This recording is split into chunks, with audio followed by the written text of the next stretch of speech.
Hey, where are all these TikTok theists that always come after J Mike? Where are they? Hey, get on the cell phone.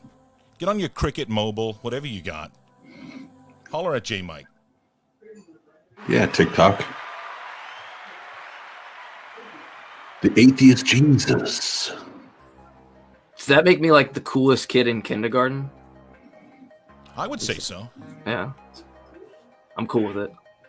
Hey, what is the topic tonight, guys? Hey, look, if you want to call in and speak to J Mike, TJump, Oz, I say you throw it all on the table. Defend biblical slavery or indentured servitude. When is it ever okay to own another person's property? When is it? Call in. Never. 706-236-7608. Call in. Let's chat. Let's chat about it. Yes, please call in. Yeah. Even if you got Boost Mobile, son. Boost Mobile. Calling that Boost Mobile. Oh, shit. This drop right here. I heard Tom did a bunch of cardio to this music before he came in. He's pumped.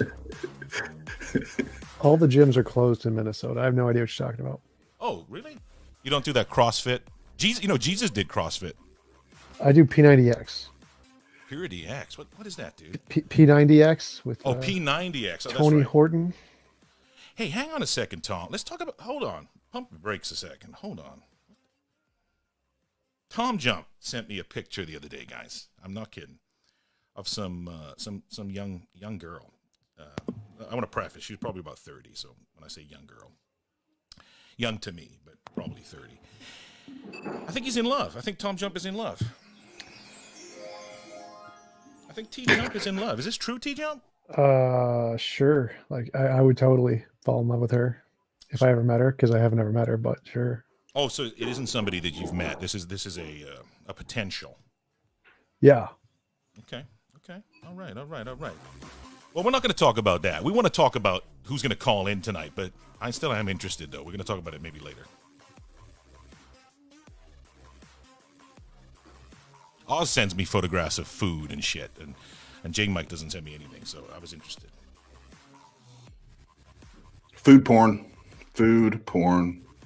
Pastor Cheapo. Pastor John in the house.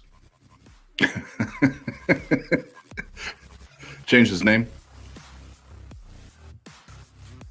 Well, let me check to see if we got anybody calling. So we're going to tee it up with J Mike. We got J Mike to take the first call. Skidsy's in the house. Skids the clown. What's up, Skids?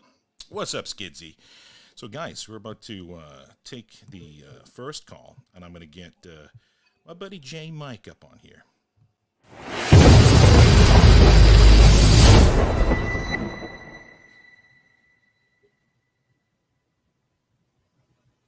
What's up, J Mike? How you doing, buddy? I'm great, brother. Thank you for having me on, man. How's it been going with you? It's been going good, but you know what I'm going to do right here is give you an opportunity to talk about Axioms on Trial, and I'm going to switch up the logo because we're buddies, you and I, the two mics, and Axioms on Trial, if you haven't heard about it, is Mike and Sistano. They have a little podcast over there on the YouTubes, and it's pretty damn good. So take an opportunity to talk about that, Mike. Yeah, I appreciate that. Yeah, we just started this a few months back. Basically what I did was I took the TJump channel, I took the name off of it, and I put a new name on it, and then that became my channel. So what I do is I steal TJump's guests, and then I talk to them, essentially. No, I'm just kidding. I kind of take a similar model where I want to put myself out there to talking to people that have more expertise in the field, not as some way to say that we know more or less, but to challenge myself and to provide that kind of dialogue for people that are interested in that. I didn't like going on YouTube and watching a lot of this stuff. I did like watching the Atheist Roundtable, or I'm sorry, the Atheist Experience, and seeing the calls and stuff like that. But with Pasta Mike, you're the one that actually introduced me to TJump's channel. And don't tell him that, man. Bro, yeah, right. He's gonna think I like him, man. Come on. Well, yeah, and the way you kind of put it was, you should watch this. This guy, I feel like you guys have a lot of similar views on things, and once I watched that and saw him talking to professors and guys with PhDs in that field. I was like, oh, man, that's impressive. I want to try that. And so after going on Discord, talking with some people, Matt Slick and some other guys, that I just was like, hey, I'll try this. And so we typically do that, or we'll host some debates, or we will kind of break down clips. We have a quantum physicist educator that comes on and kind of breaks down his thoughts on guys like Inspiring Philosophy, what their take on bridging theism with quantum physics. My biggest thing with that is I really am not into this whole new age spirituality thing, and everybody seems to use the word quantum in a very like esoteric. They want to try to sound like they're being smart by kind of sneaking it in there, and I want to provide more pushback on the spiritual community as well. So we're going to take a little bit of a path difference and also attack those claims. So. Dude, your channel is awesome, and I don't think you have enough subscribers just yet. So if you guys can pop over and subscribe to Axioms on Trial, that'd be great, because Mike and Cease definitely deserve it. And I think Ozzy, the kamikaze, I think he just posted a link there in the chat. And also, let's not forget the honorable TJump. He's getting up there in age. Tom is approaching his senior years now, so he's going to need it. He's going to need that support, guys. Let's get behind him. He's got osteoporosis kicking in. He needs that extra dough. So not only subscribe to his channel, hit that join and that Patreon, and get in there, because that dude is a beast. What he puts out to the community is something that we all only wish that we could do. Yeah. And money is nice too. So yeah. Don't give it to Mike. Give it to Tom. Okay. Yeah. And I can see him nodding his head in the thumbnail. So yeah, give it to Tom. Send him Monopoly money as well, if you can. But hey, look, anybody that wants to call in, 706-236-7608. It seemed like everyone wanted to talk to Oz because they felt like they could destroy him. But when J Mike comes on, they're like, nah, J Mike's a beast. So anyone want to step up to the plate, talk to Jesus? Come on. What would you want to talk about anyway, Mike? Really anything. I mean, I just like any claim that's kind of not indicative of the reality that I seem to be experiencing. And so I kind of like, there we go. Hey, welcome to the Atheist Roundtable. What's going on? Hey, how you doing? How you doing? I guess there wasn't a real topic, but the topic that I did hear was the stuff about the quantum. Sure. Yeah, I'm not a quantum physicist though, so if you want to talk about something that's probably something I can give a little bit more insight to, we can, but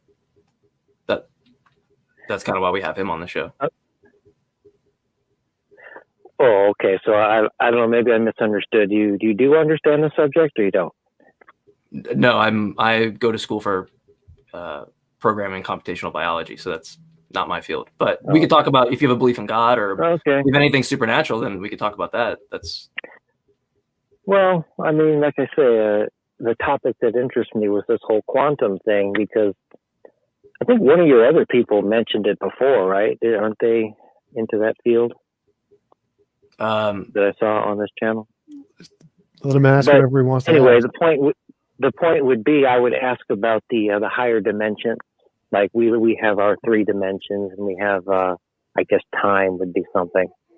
But I would be asking about dimensions, the 4th, the 5th, however you want to go. So that would be my question, or at least talk to somebody who understands it. I mean, I don't really understand it. That's why I'm asking you guys. Sure. Well, what would the question be, and then what are you kind of assuming that question infers? Well, if you don't understand it, I don't know what you're going to tell me, but I guess what I would ask is, like, when you go to the 4th and 5th dimension, let's say we have 3, and then you're going higher. So let's say you're up to number 5. If you exist in that 5th dimension, the other previous dimensions, 1, 2, and 3, the ones we live in, those still exist, right? I mean, they are still accessible to whatever is in that 5th dimension. Is that right or wrong? Yeah, all the dimensions exist simultaneously, but you can't actually go to different dimensions. Like time, as you mentioned, is a dimension. You can't like go from space to time. They're all the same thing. It's not like you can move from the three dimensions to the time dimension. They're all kind of attached. So yeah, they all exist simultaneously. They don't like go anywhere, but you can't like traverse them. Yeah, I would say Carl Sagan has like a pretty good. There's a video on YouTube where he has a pretty good explanation of kind of showing. He calls it horizontal land, right? And so flat land, and so everything's flat, and then this apple kind of comes down, and the way he represents it is I believe he stamps the bottom of the apple to kind of show that you are only going to see this kind of slice of it. And TJump, you might be able to explain this a little better, but I think that kind of would be more so what he's saying. You're not going to transverse this kind of thing. You're only going to actually experience what it is you're kind of bound to. Would that be fair? You're not going to see it. You're not going to see it for what it totally is, but you're going to see part of it somehow. Sure, but what was your question about? Like, so yes, the dimensions all exist there. You can't really traverse them in the kind of sense because they're all attached. But what was your question leading to? Well, I just wanted to try to understand it. I mean, because I would take it to this topic, I would say, well, the spiritual dimension, whatever you want to call that. And again, I'm not an expert in this. I'm just, going through it. I wouldn't be able to put a number on what that would be, but if it's a higher dimension, one we can't see, put it that way, that dimension, whatever's in that dimension can also come into our dimension, just like the apple comes into the Flatlanders dimension. Even though you wouldn't see it for what it totally is, you would see some part of it. Right. Well, the way you're using dimension isn't like the dimensions in physics. Like dimensions in physics are like governing laws that affect certain kinds of things, like the three dimensions of height, depth, and width, and the dimension of time, and then dimensions of other certain features of string theory. But there's not like, if there was a supernatural dimension, it would exist just like all the other dimensions, just a law of physics. That would be what it means. But what you seem to mean by dimension is like another world, like a different world. So it's possible there's a supernatural dimension. That's definitely a possibility. I don't know, like, why would that matter? Is that like, there's no evidence of that? Yeah, it just seems kind of like speculation now, but I'm not really seeing where we're kind of leading to. Well, it makes sense to me. If there's a higher dimension and there's something in that dimension, I mean, I already explained it. It can enter our dimension and you would see it, but you wouldn't see it for what it totally is. But I guess to answer what you were saying, TJump, all I'm really saying is it's something you cannot see. Something you cannot see can, in a higher dimension, could be seen if it were to sort of enter into our dimensions. But I guess you've already answered that for what you want to say. Well, if I can, sure. So that's not quite how dimensions work in physics, but sure, it is possible there is a supernatural thing that exists in a different dimension, if you want to call it that. Yes, but there's no evidence of that. It's definitely possible, but possibility doesn't mean it's likely. Like it's possible there's $10 billion in my bank account. That doesn't mean it's true. So the fact that it's possible does not. Go ahead. But there are higher dimensions that we can't see. Is that not true, or it is? Well, we have like a thing like a tesseract, for example. I mean, just because we have that, we're not going to actually be able to represent what a tesseract really looks like. Does that make it maybe I'm not hearing you right, but just because we don't understand that, does that now mean that lends credibility to a tesseract in another dimension being supernatural? Because I'm trying to bridge this. So yeah. I think what he's saying is, yes, there are definitely things we don't know, but the fact that there are things we don't know isn't evidence of the supernatural. Okay, yeah, well, that's fair enough. I mean, I understand your answer, and I think you've pretty much answered my question. Cool. Thanks for coming on. As far as the other topics, I don't feel comfortable talking about them because it always seems like when you guys ask me questions, it's like you don't really want an answer. You're just forming some kind of complaint into your question. It's like, so like, do I believe in slavery? And like, that's not my topic. So I would say in the same aspect, like that's why I'm not comfortable answering things about quantum physics because I don't have an expertise in it. In any couple minutes, yeah. So in that same token, but when we mention things like the slavery thing, if you're a Christian, I mean, like, do you not take that is in the book? Do you not accept that was given to Moses? Like, do you not accept that as a law? Like, because that is a thing. Yeah. Right. And I haven't studied the subject. I can't comment on the slavery. That's fair enough. Unfortunately. Sure. I know people love to talk about it, but. Sure. Well, so if you believe in God, I don't know enough. Could I ask you a question? Go ahead. Sure. Do you believe in God? Yes. Okay. Well, how did you come to that determination? Like, what was it that convinced you? We've already been through this. You can look at the other. Okay, sorry. My bad. I didn't see that part. I'm sorry. Yeah, well, I mean, that's the problem I have. If you guys are not really, Bible students or Bible thumpers, we're not really going to have much to talk about. Actually, that's what I love to do is textual criticism. So I can do that if you'd like. I can't talk about quantum physics. Right. That's not something I do. Uh-huh. I'm just trying to be honest. Sure. Yeah. So I mean, well, you want to go through that, and we could go through Q source. We could go what you want. The reliability. I love it. That's like my favorite thing to talk about. Well, what verse would you bring up? What do you mean? What verse? I just generally, do you think it's reliable or not reliable, or do you take? Well, there's the verse where Jesus bends down and he draws let he who is without sin cast the first stone in the sand. We definitely know that was added in way later. No, Jesus never did that. We know that for sure. Yeah. Well, that's the funny thing about history. It's like, and that's another topic people love to say. People will say, Moses never existed. The Exodus never happened. Mm-hmm. And then you'll talk to other people who will say, look, over here, here's the evidence. Here's the evidence for Moses. Here's the evidence for the Exodus. So, I mean, the position that I go with, I say, look, I take it for what it is. I have no reason to doubt it. But I cannot go back in time and tell you what happened. I can't see it for myself.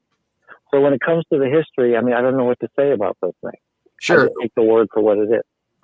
Okay, well, so I'd have a problem with we could get into that, just taking that because that's an issue there. But you mentioned history, like, would it affect you at all to know, like, for example, like Mark 6 is the story of the beheading of John the Baptist, and so what you get there is Herod Antipas and Mark. And I don't know what position you take. Like, I take a position that Mark was written first, so I take kind of the scholarly consensus that Mark in priority. But you get in Mark 6 that they refer to Herod Antipas as a king, but he's not actually a king. He was a tetrarch. Like in antiquity, we know he was a ruler of a fourth. It's a pretty big difference.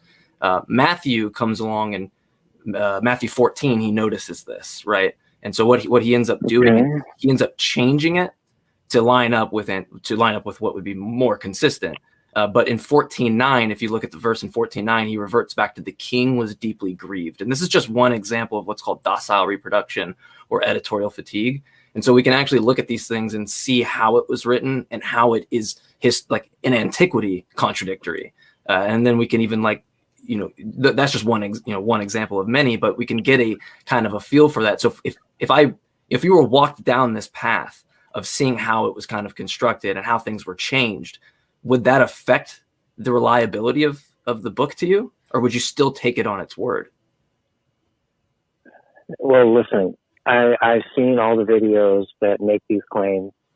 I've been through it, and I could say that, I don't know, maybe 2/3 of these problems are easily understandable and explainable as far as these different wordings and such.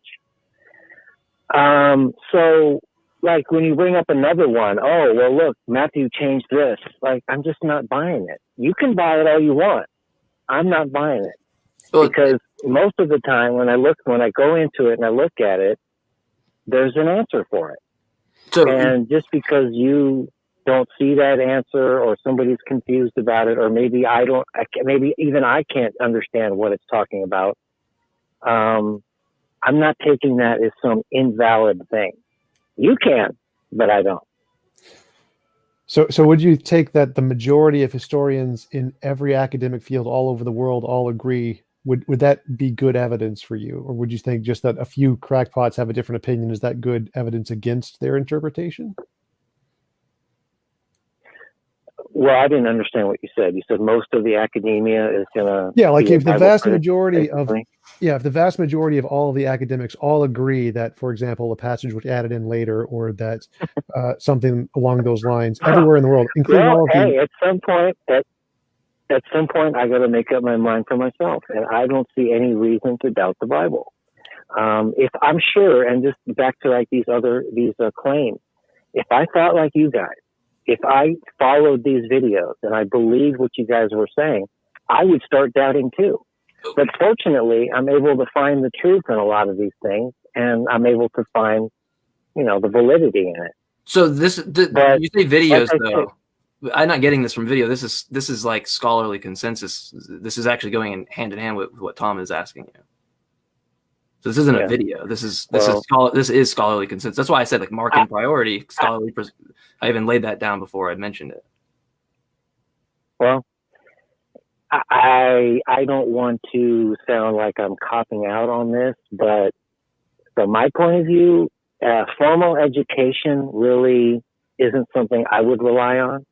You can, but I would say that education, much like politics, religion, economics, there's a lot of falsehoods in those things. Do you trust your doctor typically? I can't just say,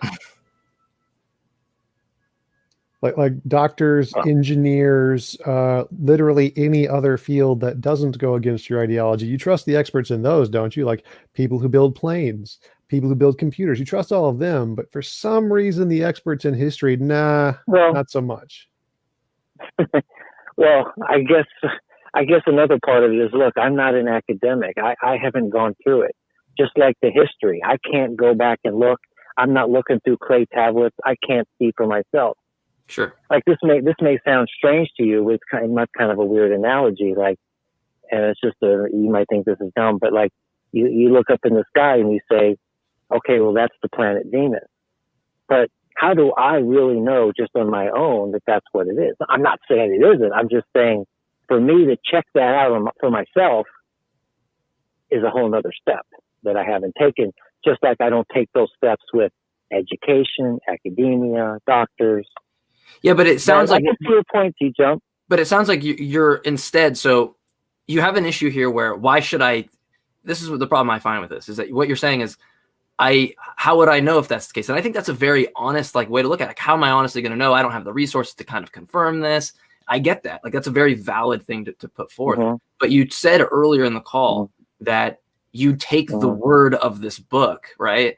Just because it says it, right? But not the word of potential experts or people who have developed this. Like, I mean, we have an example of me being able to talk to you just right now through the fact that experts have been able to kind of figure this out and develop this. We have at least some kind of implicit basis to understand what you can get through this methodology of determining truth versus the one where you're just kind of saying, I accept it. But then you're also just saying, I'm not going to accept something that has a little bit more meat on the bone. And that's kind of weird to me because it's like, the methodology that you're using now has no meat on the bone. It's just literally saying, I'm going to believe it.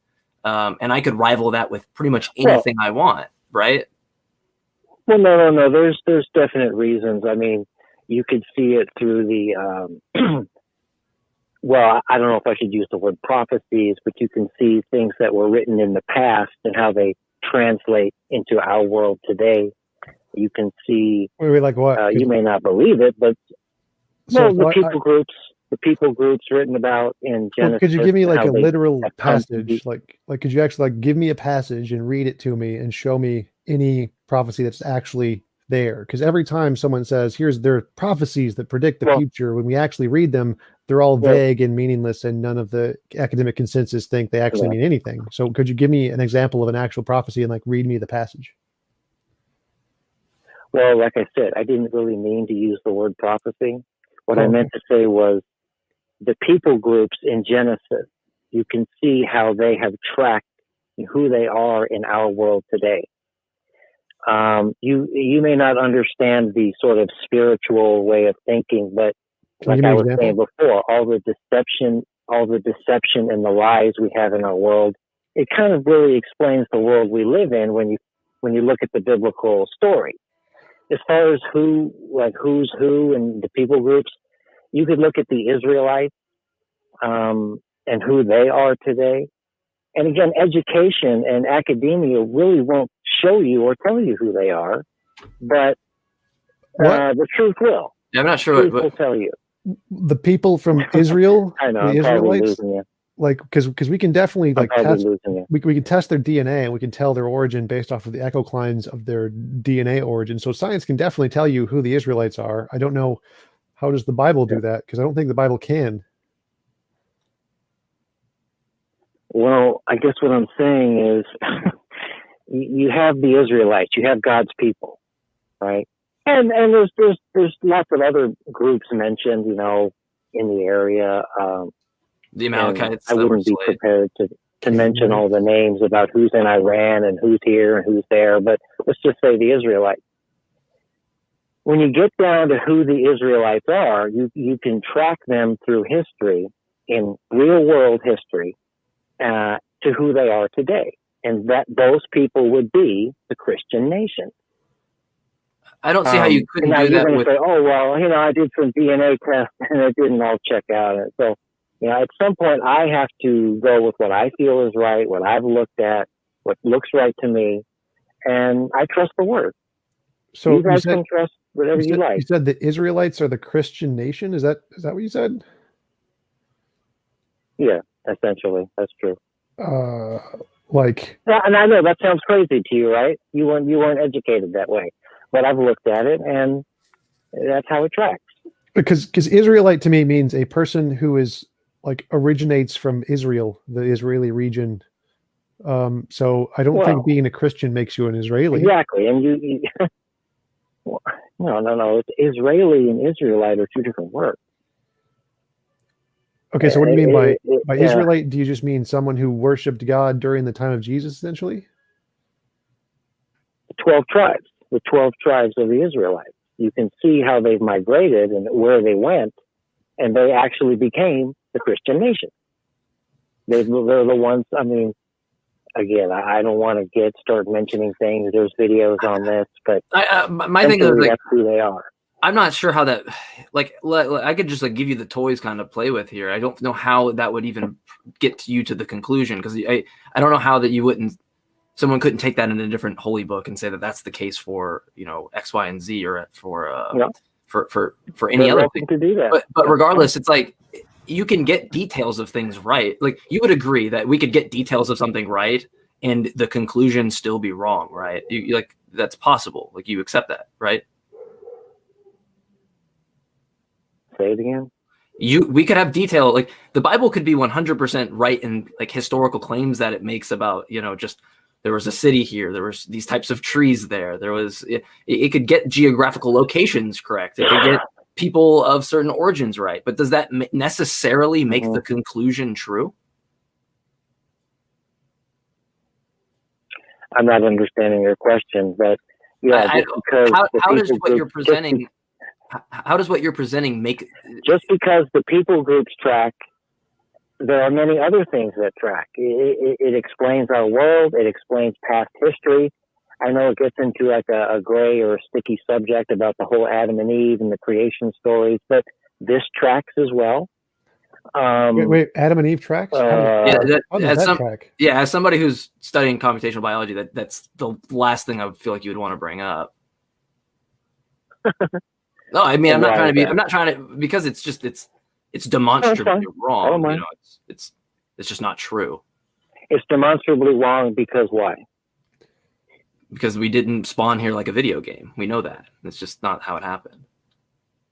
No, but just to sort of prove or just to understand, what are you going to tell me? Not all the world's people came from Adam and Eve? Adam and Eve never existed. There were never two ancestors for the human race. There was the minimum number of humans that could have existed is 1,200. So it's impossible for there to be two people. I understand that. Like genetically, it's just impossible. That's kind of what I was asking. Yeah, I'm sorry, I don't mean to cut you off. That's exactly what I was asking. You're going to say, look, the whole world did not come from two people. That's ridiculous. So, right. So, biblically speaking, there's is no that well, what there's we also just see? no genetic variation between two things that are the same, right? Like, how would you have any genetic variation between Adam and then also making the woman totally from the agree. rib of Adam, right? It's like it just doesn't make sense in what we know about genomics in any sense of the I word. totally agree. Yeah. I don't disagree with that at all. That's one group. It's one person. It's one man. It's one woman. It's one lineage. It's one generational of people. And the woman was what I'm made getting from at is the man. So it's even more less Well, genetic. Right. you That's right. said From the that DNA of the man. so you said that does comport with reality some way. How does any of the evidence indicate Adam and Eve? How does that Right. make Because sense? this is my point. This is my point. You believe that, or you think that the Christian biblical way of thinking is that all the people came from Adam and Eve. That's what you've been educated to believe. But unfortunately, again, I can only go with the word. And when I look at the word, I see a very different thing. I see, well, do you want to get into the verses? Because in chapter 1, you have the creation of mankind. Chapter 1, you have the. But do you acknowledge that the order of creation? If we're going to start there, I understand the creation story. In chapter 1, you have the creation of mankind. Mankind meaning lots of different people all over the world. That's what it was written, as far as I understand it. When you get to chapter 2, you have the creation of one man, right? Adam. So again, I'm just pointing out, you have this educated view that Adam and Eve, and you're not the only one, that Adam and Eve were the first two people. But biblically, that's why I trust the word. I can look at it and say, no, there were lots of people created on the sixth day.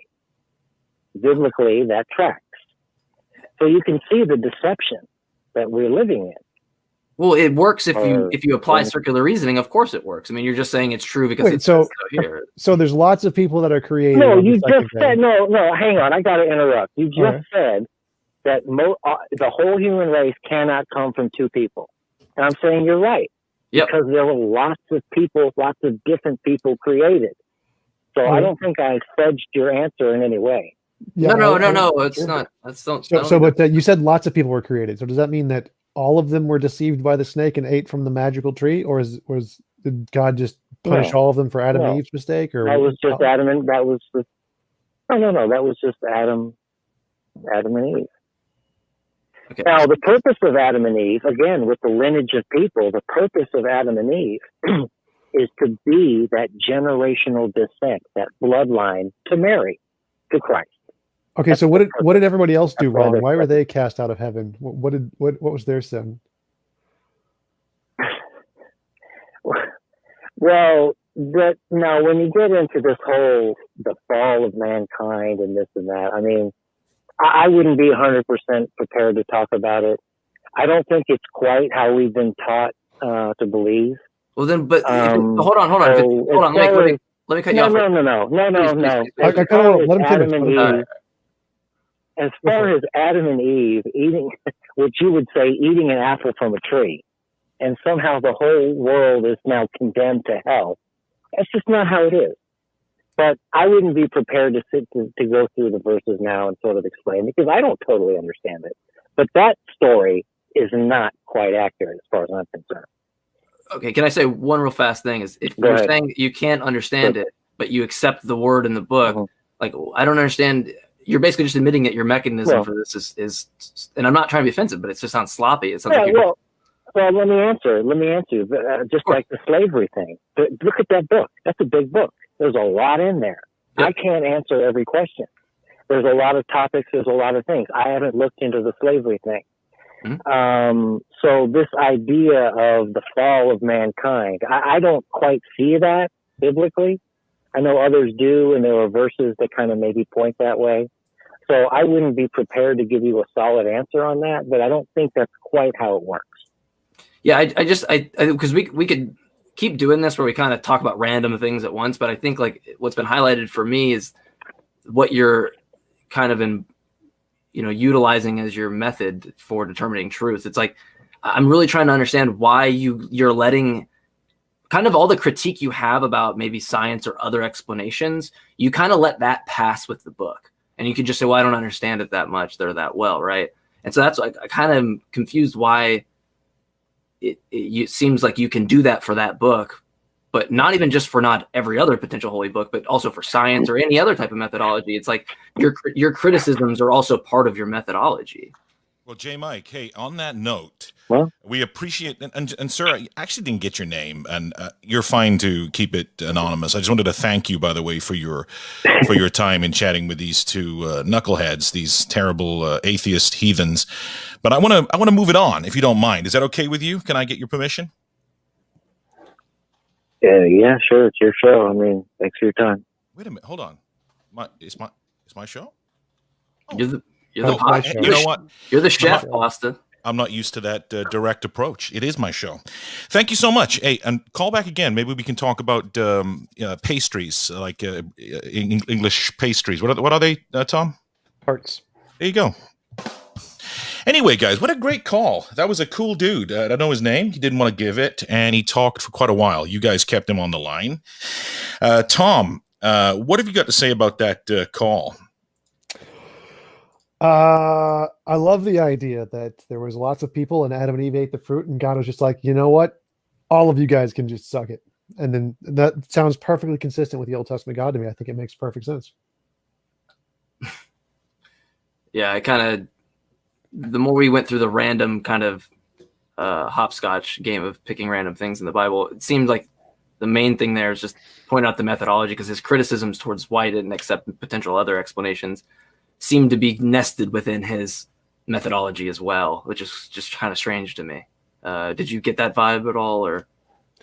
I don't think so. I wouldn't say he's substantially any different than any other Christian. I think that he bases his belief based off of his emotional intuition that God is real, and then tries to get the facts to align with that intuition, just like everybody else. But I find it more entertaining the things they can come up with in order to make their ideas, their belief fit. That I find a more interesting, unique thing to every Christian, which is the most interesting thing to explore between different Christians is how they get all the facts to align. So I love his story, his interpretation of Adam and Eve. That was beautiful. The veil didn't rip once; it did rip twice. It ripped one part one way and then the other way. Like you can kind of do anything you want, and that's what I love. Like I think Bart Ehrman kind of goes onto that. It's just like you can really kind of reconcile anything you want, but all it does is kind of show you the leaps that you're gonna make that are inconsistent. But that's one of the features of all language, is that the natural ambiguity of language, you can always make it, if you ambiguate it, interpret it any way you want. So yeah, is that who's big on that? Is that Wittgenstein? Steven Pinker. Oh, never mind.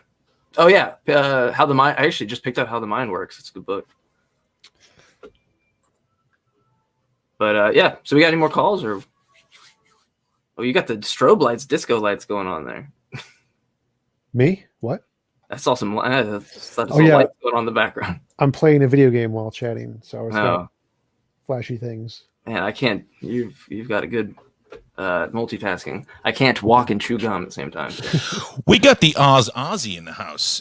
Look, if you guys want to call in and talk to Oz is fired up right now. He just told me that he got done eating some spicy potato chips, and he's pumped up and he's ready to go. So it is 706-236-7608.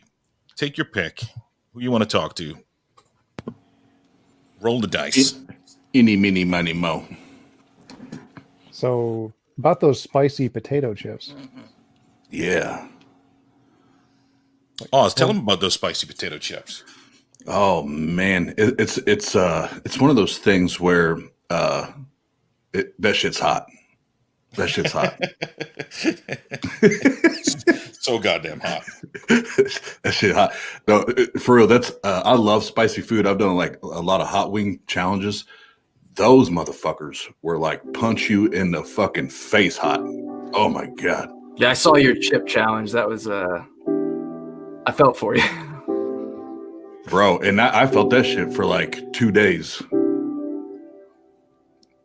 Dude, your face looked like a bitter evangelical Christian that had just left the church with no tithing. That's what you looked like. No tithing. Yeah. Like the bucket went round on the pandemic month. You know what I'm saying? Nobody could put in. Nobody could chip in. Well, kind of like Pastor John always hanging out and never putting the super chats up. Kind of like that. I don't know about you, but Pastor John is a cheap bastard. Yeah, he is. Son of a bitch. He gets all this name recognition on our channel, but never puts up super chat. So this is officially the last episode that I say his name on until he starts putting up some super chats.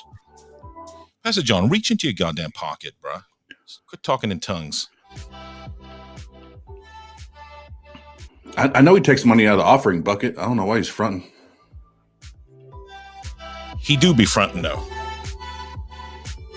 Anyway, 706-236-7608. We can kick Oz back off if you don't want to talk to him. I know you get intimidated by Oz's killer biblical rhetoric that he has. He's like the Christopher Hitchens of Indiana. I heard the Agatan Foundation is going to do a mashup of all the things Oz has done on Tart. They said, isn't that Mike? J. Mike, didn't they say that? J. Mike's muted. Haha, mute J. Mike. Mute J. Mike. Well, they asked me, but then what they had said was, I don't think that guy can speak or talk because he's muted. So, but I told him he can. He does have the ability, and so I pass him along to you. All seriousness, though, that's a fucking killer video they put together of Tom. You know, I know I joke around a lot, but that's a fucking badass video of Tom. Yeah. And if you get Ben, I can't remember his last name. Tom will know it, obviously, but Tom just had a debate this last week, and he destroyed. Like, go watch it. He destroyed. Well, Ben Arbor, that was actually almost 2 years ago, and he actually died last week in a car crash. The reason I posted it was put the links to the GoFundMe for his family in the description, because he and his wife were driving home like a few blocks from their house, and they were hit by two drag racing cars. Yeah, and it killed both him and his wife. Oh man, both of them, right? So they have like four kids, like 10 to 16 years old, and so there's a big fundraiser started by Josh Rasmussen. Yeah, that's awful. That really is awful. Yeah, we and can I say just real quick for the family? I apologize. I had no idea any of that was going on. So I apologize. Oz, I know you didn't probably. Ben is actually someone I really liked listening to. I watched his debates with Tom and Graham Oppie. It's funny. I went over to my parents' house. I spent the night over there. I was hanging out with my family, and then I woke up and was like, it's like 7, 8 in the morning. I was like, I'm gonna throw on a debate and make some coffee. I threw on the TJump Ben Arbor debate, not the recent one, but the one you did on your show. And I felt the need to reach out to him. I was like, hey man, I actually really enjoy your, how you present yourself and how you're I like the pedanticness of like how you defined words with Graham Oppie. And then I found out like an hour after that he had passed away. And so I was just like, yeah, it really hit me in a weird way. Cause I was hoping to reach out and make some contact with him. But yeah, it's unfortunate, man. It really is. Yeah, that sucks. Terrible. It is. You know, the chances that you're both driving, you're together and that happens, it's just awful.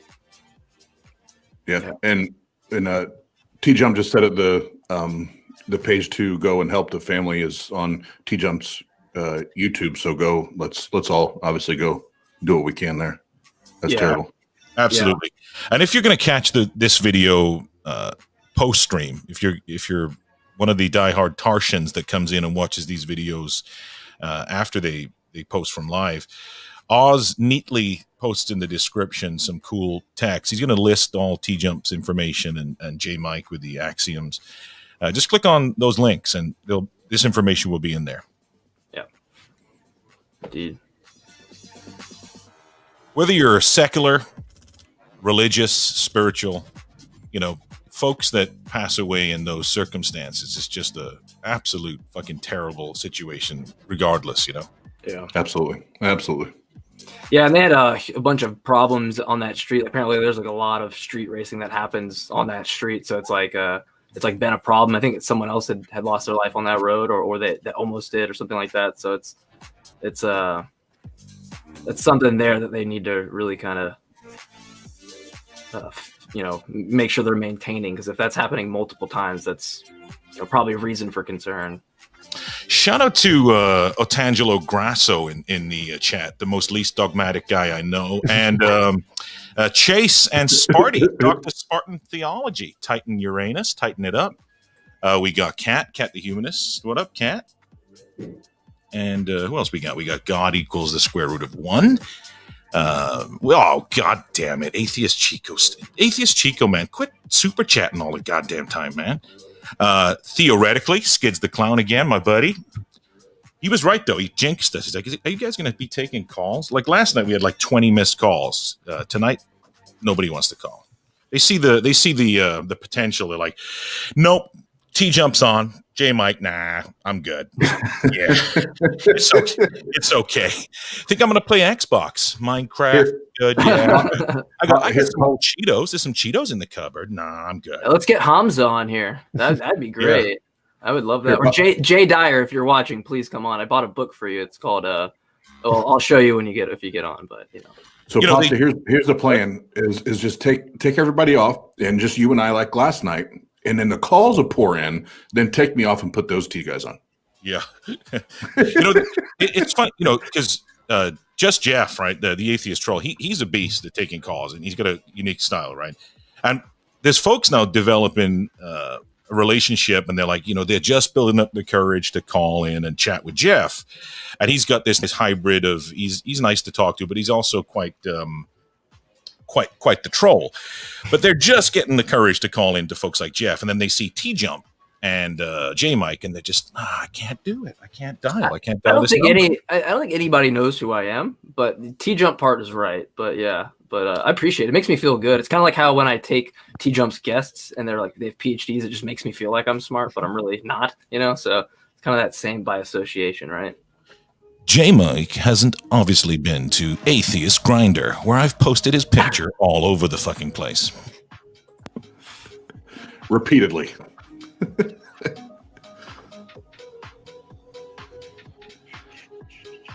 So I can't believe Sparty hasn't called in.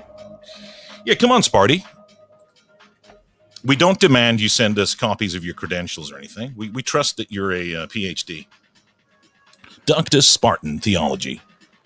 Hey, Otangelo, call in.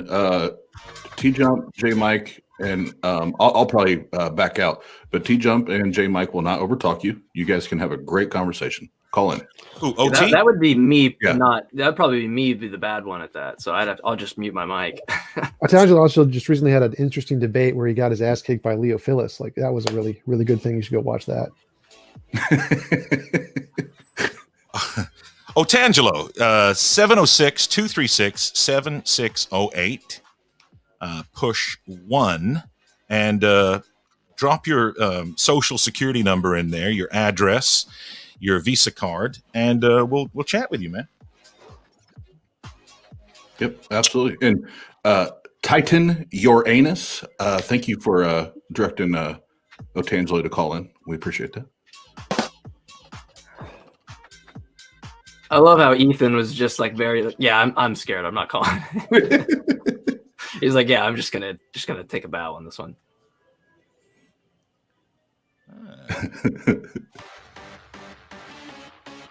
Oh shit! Wait a minute.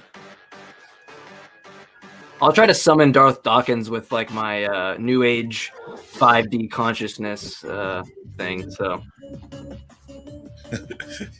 You guys already lied because you told me if I said what was it? What was it at the beginning of the stream?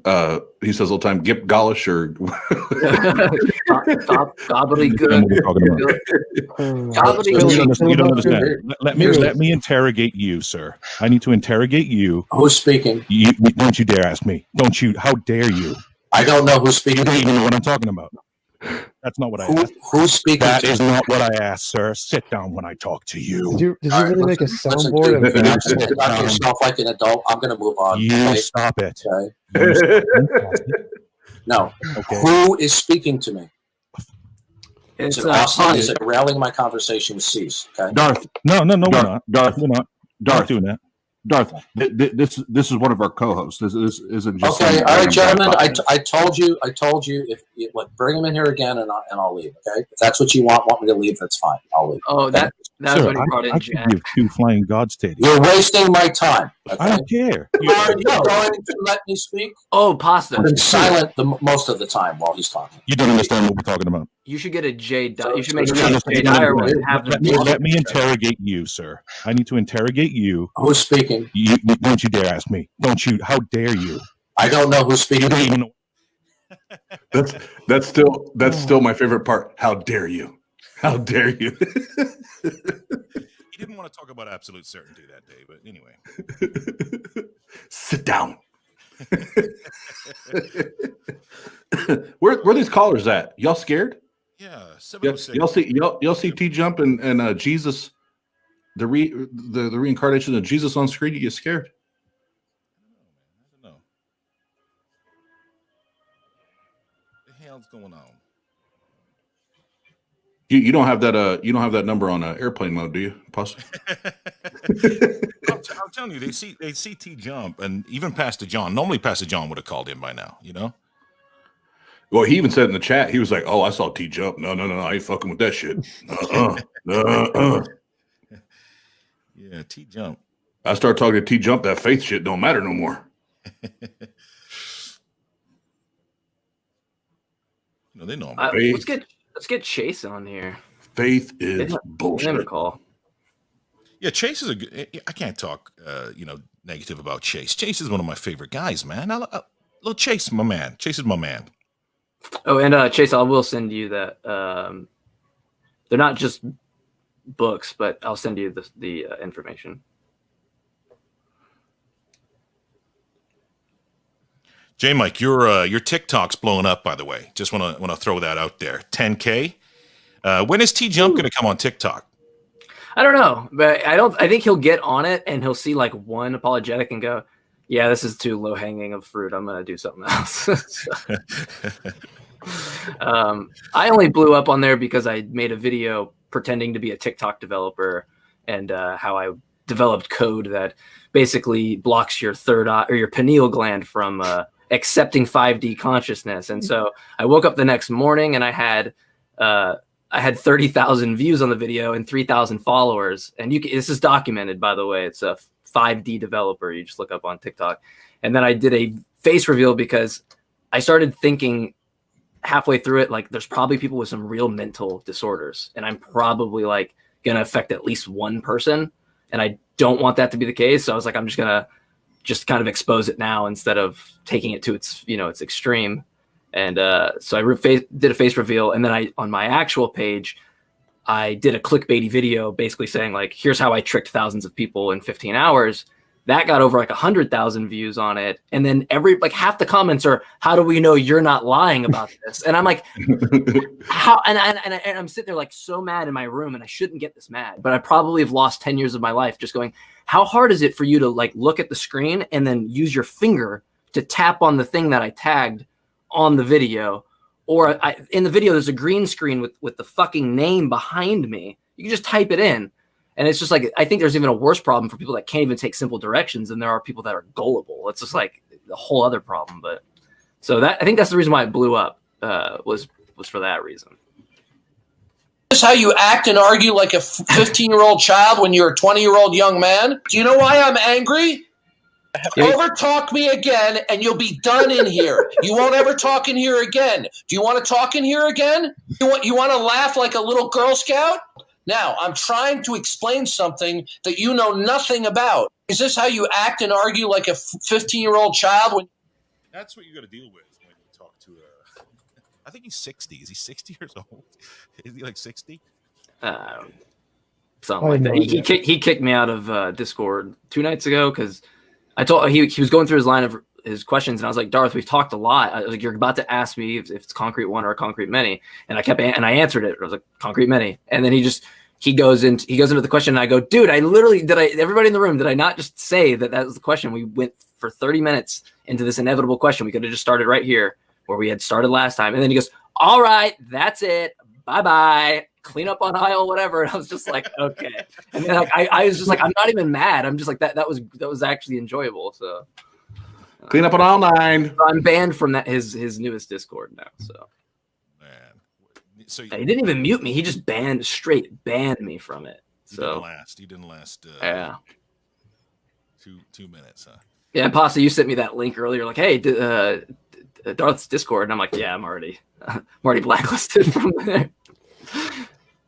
Now I feel bad for kicking off the dude that was just on, because I'm like, yeah, the only caller we got all night. Hey, welcome to the call-in show where one call comes in.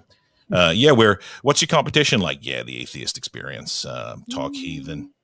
Yeah, they're scared to jump. How many calls you get? Just one. Just the one call. It's the call-in show. It's like literal. Just the call-in show. Just one call. Anyway, so guys, how was your weekend? Anyway, let's talk about something else. Let's rename the show to the Gossip Show. Let's talk about like sitcoms and shit. What's going on? That's probably not my best bag, but I would say The Boys TV show on I don't remember. Amazon. Yeah, Amazon, that is a phenomenal TV show, and they go full atheist. I think in like episode 5, where they just make fun of religious people the entire time. Absolutely hilarious. Is it really an atheist-based show? I don't know if it's an atheist-based show, but the main hero guy is an atheist, and they go to a Christian conference, and the main pastor is, of course, some kind of a sexual predator guy, and the main character there is just making fun of God and the Bible the entire time. Absolutely hilarious. Gotta love that. Gotta love it. Shout out to any show that's atheist. Any show atheist, shout out. Any Christian show, right. let's get them banned. Let's TBN. let's boycott TBN. any Christian shows. TBN, fuck TBN. Hey, remember this time last year, Netflix came out with that Jesus is Gay movie. They were all the pastors were trying to get it boycott Netflix. Yeah. How dare you change my story? Oh well. Those 12 disciples, though. Wait until they figure out Jesus was actually a black Middle Eastern guy. God damn it, Tom. And mute Jesus. So now, right. This is the new thing. So now you're telling me I got to change my entire gimmick up now. Awesome, cool. I don't think in this state of the world that will be appreciated. No. Not that it should be appreciated in any state of the world, but especially right now. But in seriousness, if God is exempt from like obviously he can drown everybody and kill everybody, and it's not the same as if anyone else does it. And murder's a sin for anyone else except God, right? So God can kill everybody. Walk with me here for a moment. Are we walking with you? It's not a sin. It's not a sin though. If you cut out God muted you right when you were talking about the sin thing, so we couldn't. So you muting me? No, that was God. God damn it! Maybe there is maybe sassy Jesus is up there muting me. God damn it! No, but so God, right? He can kill. Yeah, God can kill folks, right? Am I right? Can he kill folks? Yes. Oh, God's sassy. No, so God can kill folks, and it's not murder if he does it. Am I right? Right. Okay. So if Johnny anybody kills somebody, murder, bad, sin. Apply the same logic with homosexuality. So what's wrong with Jesus being homosexual? Not a sin if he does it. Not a sin. So why y'all getting upset? Let Jesus get his. You know what I'm saying? He had ombre hair as in the pictures I saw. He looked like that dude from Queer Eye for the Straight Guy show. Jonathan, is that his? Actually, Jesus Mike looks a little bit like Jonathan, and they both walk around Atlanta. So you got to be careful who you bump into up there in Atlanta. Yeah, you sure know a lot about that show. Hey, Tom, hold on, Tom. What are you trying to say, dog? What are you trying to say, dog? I can decorate a house like nobody's business, Tom. You want to come over there and fix that couch for you, bro? He'll refluff and restuff. Don't make me put a throw. Don't make me put a nice little throw on that couch, bro. I'll put a nice little throw with some tassels on that couch, dog. like TJump got a throw on that couch. His philosophy just got up some, man. I'm going to pretend I know what that means. So nobody. The Theist got scared tonight. Oh, hold on, we got some voicemails. God damn it! I was fucking around, and next thing you know, I got a voicemail.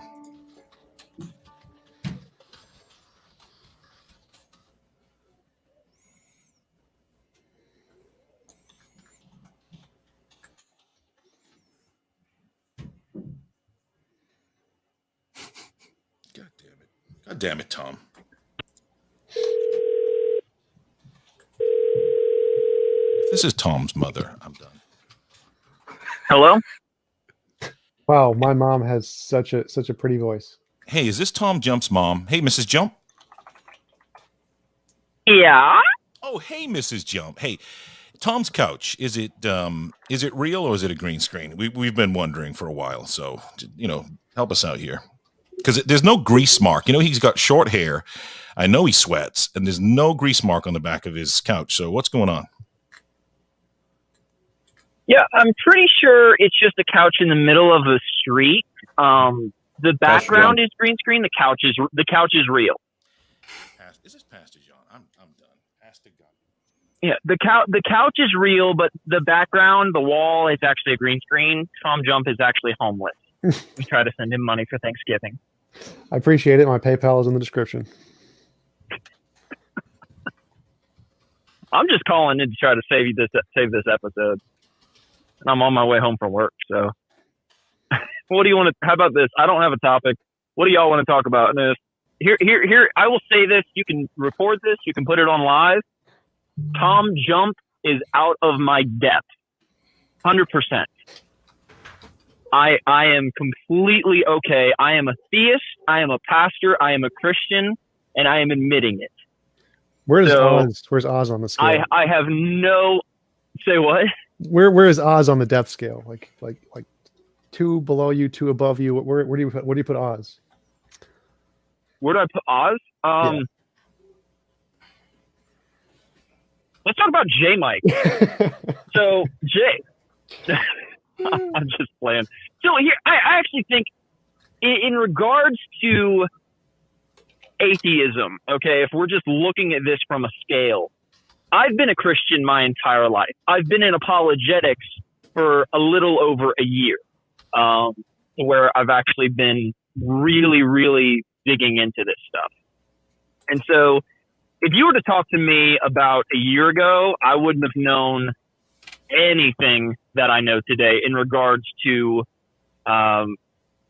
textual criticism or the science behind evolution or different views or different translations.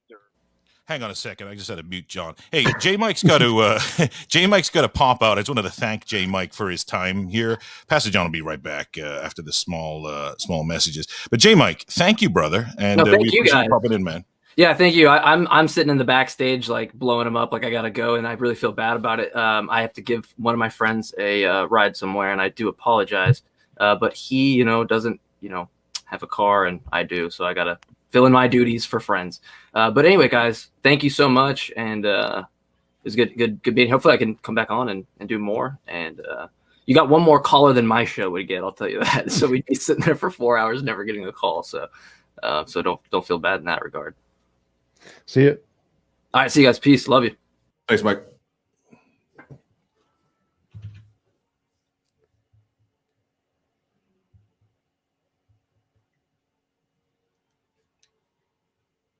So, Tom, how was the weather? It was snowing last week. Now it's not as bad. Yeah, it was actually here in northern Indiana. It was abnormally warm today, like almost 70 degrees. I was out in shorts and a t-shirt. Nice. Like, this is BEA beautiful. I think it was at the 60s here, so it was pretty good, pretty nice out. All the snow melted, so Very nice. Well, why we have a second, Tom, why don't you tell everybody about your channel, what you got going, any debates or anything coming up here in the future? I don't actually remember any of the stuff I have planned. I plan it, I put it in my calendar, and then I completely forget until the day of, and it gives me a little notification. So I don't actually remember. I have one tomorrow, one Monday. Oh, I'm supposed to respond to that. There, yeah, I had a query I'm supposed to respond to for one on Monday. I have two on Monday. Massimo Pagalucci, big famous atheist guy, gonna come on the 30th. Awesome. That's about all I have planned right now. So not much. And Tom, TJump loves money. So if you enjoy what he does, go to his Patreon. He loves all the support, and he puts out great content. So we always joke around about that, but he does put out great content. And everybody here at Tart, we watch a lot of TJump stuff. So you'll appreciate it. Like you appreciate it. Not a problem. And usually TJump plugs this, but he failed to do it tonight. There's a secret spot on his page where my fans only page is linked there. You just got to do a little digging for it. True story. Totally not joking at all. 100%. Oh man. So yeah, I'm not even gonna say what I was thinking, but no. So last night it's crazy because last night we had like call after call after call, and we were trying to figure out tonight how to space them out. And then tonight, I don't know if it's because it's Friday night, but I also know there's two other call-in shows going on right now, so that might be part of what's influencing it. So we just got to get a rhyme and rhythm behind it, and pick our spot. But I think we're on to something. Yeah, next time I'll stream it live on my channel. You can probably get some more callers that way too. God damn it, Tom! I'm right here, dude. So I'm open to actually have a discussion. And here's the thing: I'll let you guys choose the topic, and if I feel like I'm uncomfortable with it, then I'll say I don't know. Let's choose a different topic. Because where I get absolutely bombarded is in the philosophy and science thing. So again, as a theist, I'm sorry. Like you said, you got bombarded in the philosophy and science and like knowing stuff and facts area. No, I get bombarded in the actual philosophy, like the getting into the fallacies and getting into how to break down an argument, what to say, what not to say. That's where I get kind of slaughtered. And I know you're a beast at that. Like I was freaking TJump over here. I'm friends with him on Facebook, and he posted, he's like, "Hey, check out my reading list." And I'm just going through, and as I'm reading his reading list, I'm having to go onto Google and find out what a word means. So I pull up a dictionary just to understand his reading list. True story. You've read more books than I have read, or probably ever will read in my life. But anyway, do you guys have a topic that you want to discuss? TJump, I've talked about to. This? You said. I've talked to Patrick Don and Nausea. So TJump, you pick. I want to talk about unicorns. I like unicorns. You like? So okay, I'm a little more. Yeah, I'm a little more advanced than a unicorn, I'd say. So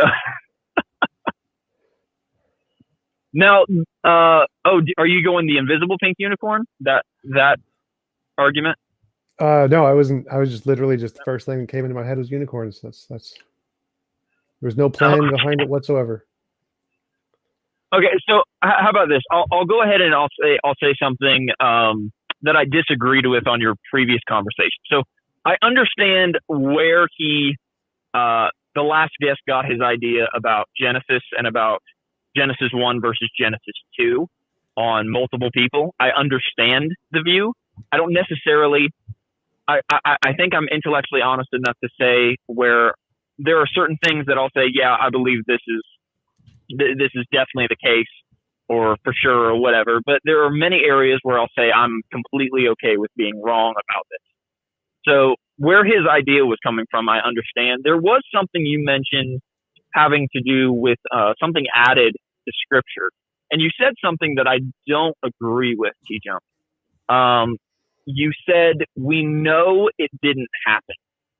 Yep. John chapter 8, specifically. Yep. Mm-hmm. You said, we know we did. So how do you make that correlation? So just because it was added in later on from a scribe does not necessarily mean it did not happen. Do you agree with that? And this might be a really short subject, but no, because the fact say that it did not happen. So if it's not recorded in any of the prior texts and then it's added in about 150 years later, that means for sure it was made up by that scribe. We know for a fact that scribe made it up and added in this text at this time in this location with this academic background. That was made up by that scribe for sure. We know that. So how do you come to that though? So there are scholars that talk about that in regards to how it's not necessarily that it didn't happen, but totally concede, totally good with it not being it being added later and not being in the original.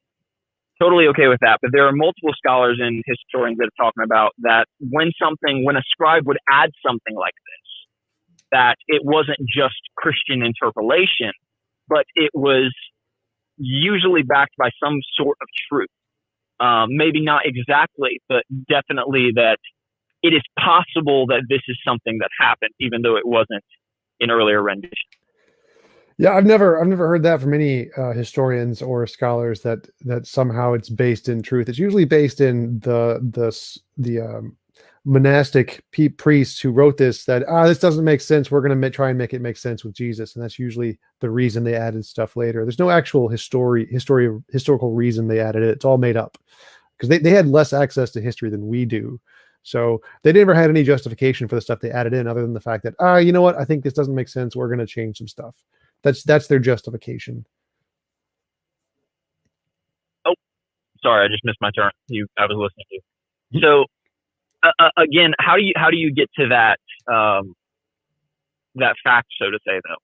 Not like I would be okay with you saying that it's possible that it did happen and was reported later, but to say something is factual that it didn't happen, I don't think that is a good stance to take. Well, let me ask you this. That's my biggest contest. Can we say that Santa Claus does not exist? Can we conclude that it's reasonable to say Santa Claus does not exist? Okay, so now you're entering a completely different realm and talking about things in history. I'll bring it back. So just is it reasonable to say Santa Claus does not exist? Like, obviously we can't prove it. We don't have like scientific proof Santa doesn't exist. Maybe he's like an invisible space being who just lives in the North Pole or something, right? But we can conclude Santa Claus does not exist, right? Because I would say the idea of a fat man who lives with elves in the North Pole, somewhere hidden underground, that makes toys year round to deliver to children by squeezing through their chimney all in one night, I think we can definitely say with assurance that that is an impossibility. Well, I just mean when we're talking about history. Well, no, I don't mean. I mean, so I would say that Santa does not exist. I mean, what I mean is that we know that people make up stuff, and the stuff they make up, it's pretty reasonable to conclude it doesn't exist. Like Santa Claus, leprechauns, imaginary friends. If someone makes this up, you're getting into magical elements, though. The magical elements is where you lose me, because when we're dealing with scripture, we're dealing with more history. So there's nothing in this story that it's not outside of Jesus' character. It's definitely not outside of realm of possibility in regards to the laws of the Jewish people, where they bring a woman out because she's been caught in the act of adultery. There's nothing mystical and there's nothing magical about anything. It's not even a miracle that happens in this story. It's simply a woman being drawn out of the city. Jesus showing compassion, writing in the sand, the idea of he who is without sin cast the first stone. And then I feel like you're making a correlation with leprechauns and unicorns and all of these other silly things. I'm not making a supernatural claim right now. I'm making a historic claim. No, I'm not talking about the magic here. What I'm talking about is just people. So like if some guy just wrote down in a journal that Caesar Augustine sneezed on the 34th day of his 12th birthday or something, like obviously that's made up. That didn't happen. This guy just made it up. And the same thing is true of Santa Claus. Say that one more time. What was made up? I'm so sorry. You cut out just a little bit. It might be the area I'm driving to. So if some guy just wrote down, I heard Augustine. Yeah. So if some guy just wrote down Caesar Augustine sneezed on the second day of his 34th birthday, like obviously this guy just made it up. It didn't happen. He has no evidential basis to conclude that. It's just a thing he made up in his head. So whenever people make up stories, if we have no reason to believe it's actually true, then we have good reason to believe they just made it up, like the person who made up the story of Santa Claus. I'm not talking about just the magic side doesn't matter here. If someone just says there is a Santa Claus and the only reason we have to believe it is that they said so and nothing else supports that, then it's pretty reasonable that they just made it up. That's the conclusion we should come to. So the same thing of there's this story. We have hundreds of years of manuscripts that do not have this story. And somehow this one monastic monk, 150 years after the fact, gained this new revelation knowledge, meaning he made it up, and added this story in. So it's as reasonable to conclude that this guy made it up as it is to think that like J.K. Rowling made up the story about Harry Potter because there's nothing else there except her testimony of her books. It's the exact same thing. Just because if someone makes up a story with no other evidence prior to that, it's pretty reasonable to conclude that guy made it up and there's nothing else to it. So if you're trying to say that, well, there's this one monastic monk 150 years after the fact who happened to have some kind of magical revelation and happened to get a fact that no one else in history ever knew about Jesus right.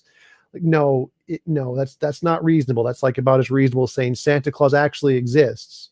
It's more reasonable to say, yeah, he made it up. Yeah. So again, I'm not saying that it is not possible that it is made up. That's never been my argument in this. I'm not saying that it's not possible that it was made up. I'm saying I'm not going to say it's impossible that it happened. So it's within the realm of possibility is basically what I'm saying. It is in line with the character of Jesus. I'm not saying the story is true, but I'm also not saying that it is just absolutely false. Because it lines up with so many things. It lines up, like I said, with the compassion and the character of Jesus that we see laid out in scriptures and in the Gospels. It lines up with the way the Pharisees, it lines up even with the way that Jesus talked about the law in many different passages in scripture. So it lines up with his character. It lines up with his nature. It lines up with the climate and the culture of that day and what they would do for someone who committed adultery. And I'm not saying that it's true. I'm just saying I will also not go as far to say that it's absolutely impossible or false.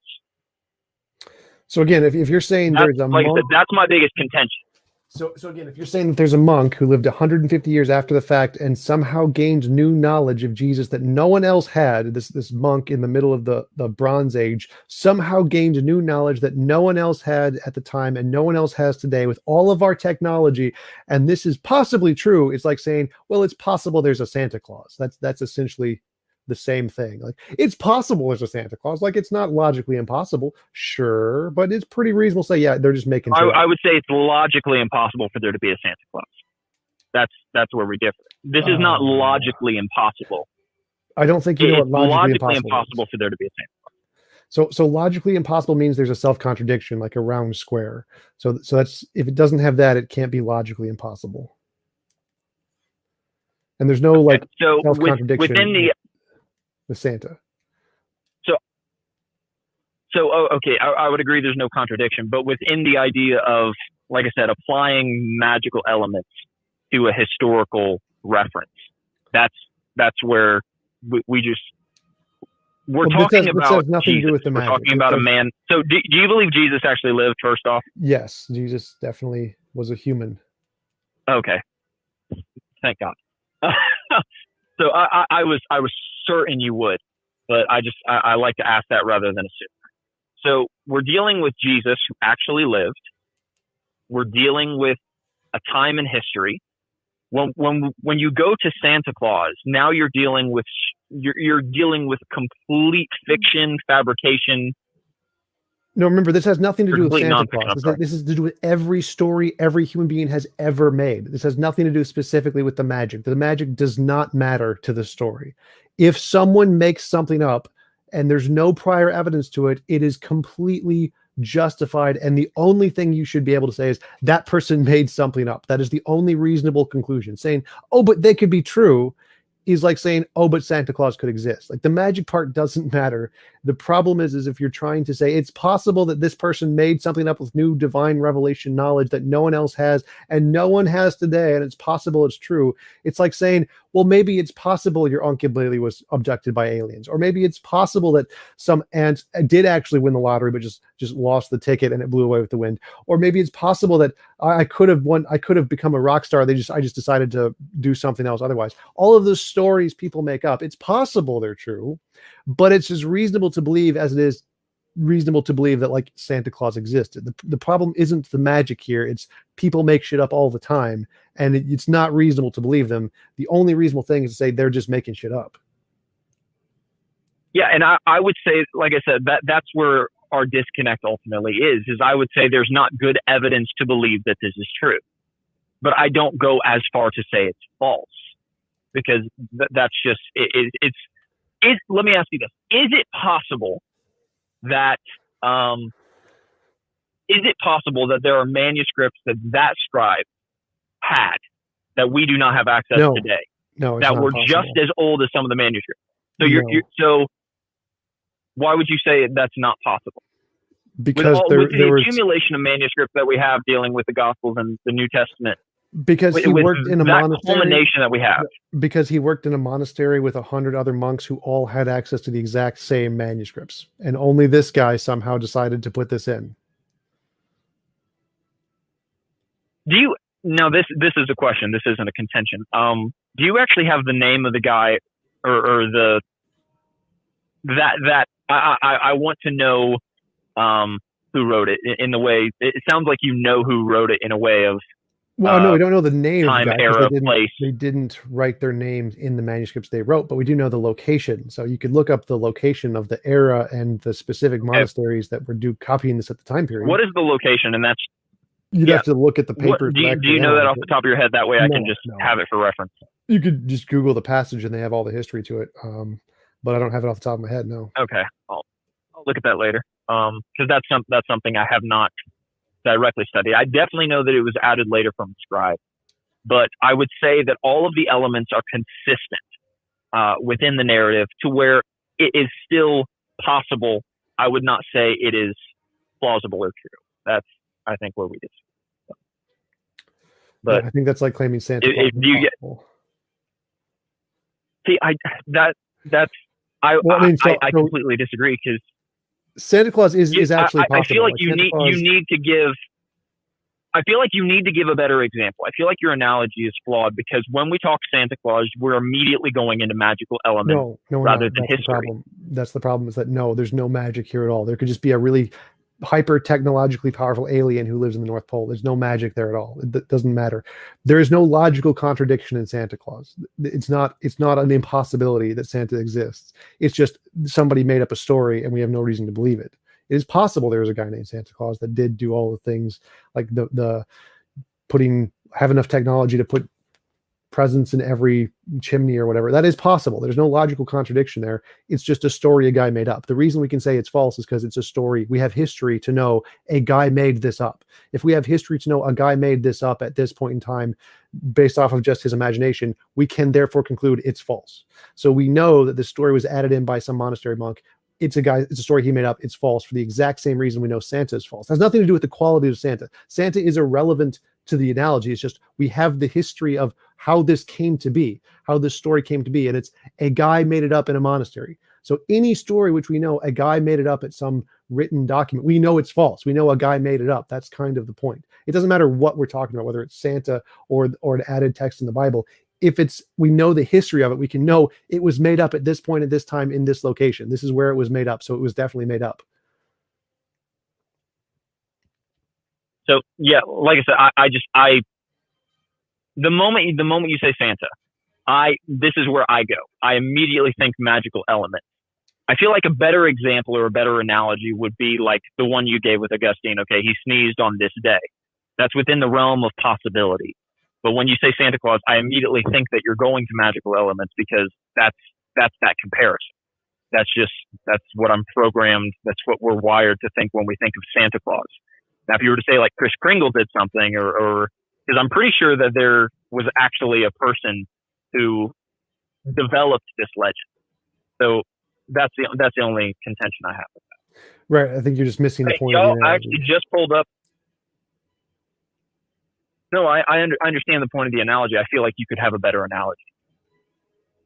That's my point. I think your analogy that you gave having to do with Augustine sneezing would be a better analogy in comparison with what we're talking about historically about Jesus. I feel like when you go Santa Claus, it's more so just Pastafarianism. So, but hey, I just pulled up at my house and I'm gonna go in and see my family. But TJump, it was good talking to you again. This time we didn't go into necrophilia, so what a shame. Good day, I guess. All right. Well, gents, you guys have a great night, and hopefully you get some calls in. Hey, thank you, John. Bye. I appreciate it, buddy. And yeah, say hi to your family for me, bud. Yeah, for sure. And you call me back, and we can talk about what you want to talk about the other day when you called me, and then I hung up and then tried to call you back and didn't answer. So. Yeah, absolutely. I decided I'm definitely gonna come and move in with you and your family, and we can be polygamists. Yeah, see you later, John. Thank you. Okay, good. As long as you wear the bow. Absolutely. Take care, bud. TJump. He destroyed you in that, by the way. Sure. Yep, definitely. Yeah, that was a strange conversation about Santa Claus, but the divine claims in the Bible aren't necessarily historical, provable facts, so I'm not sure what that was about.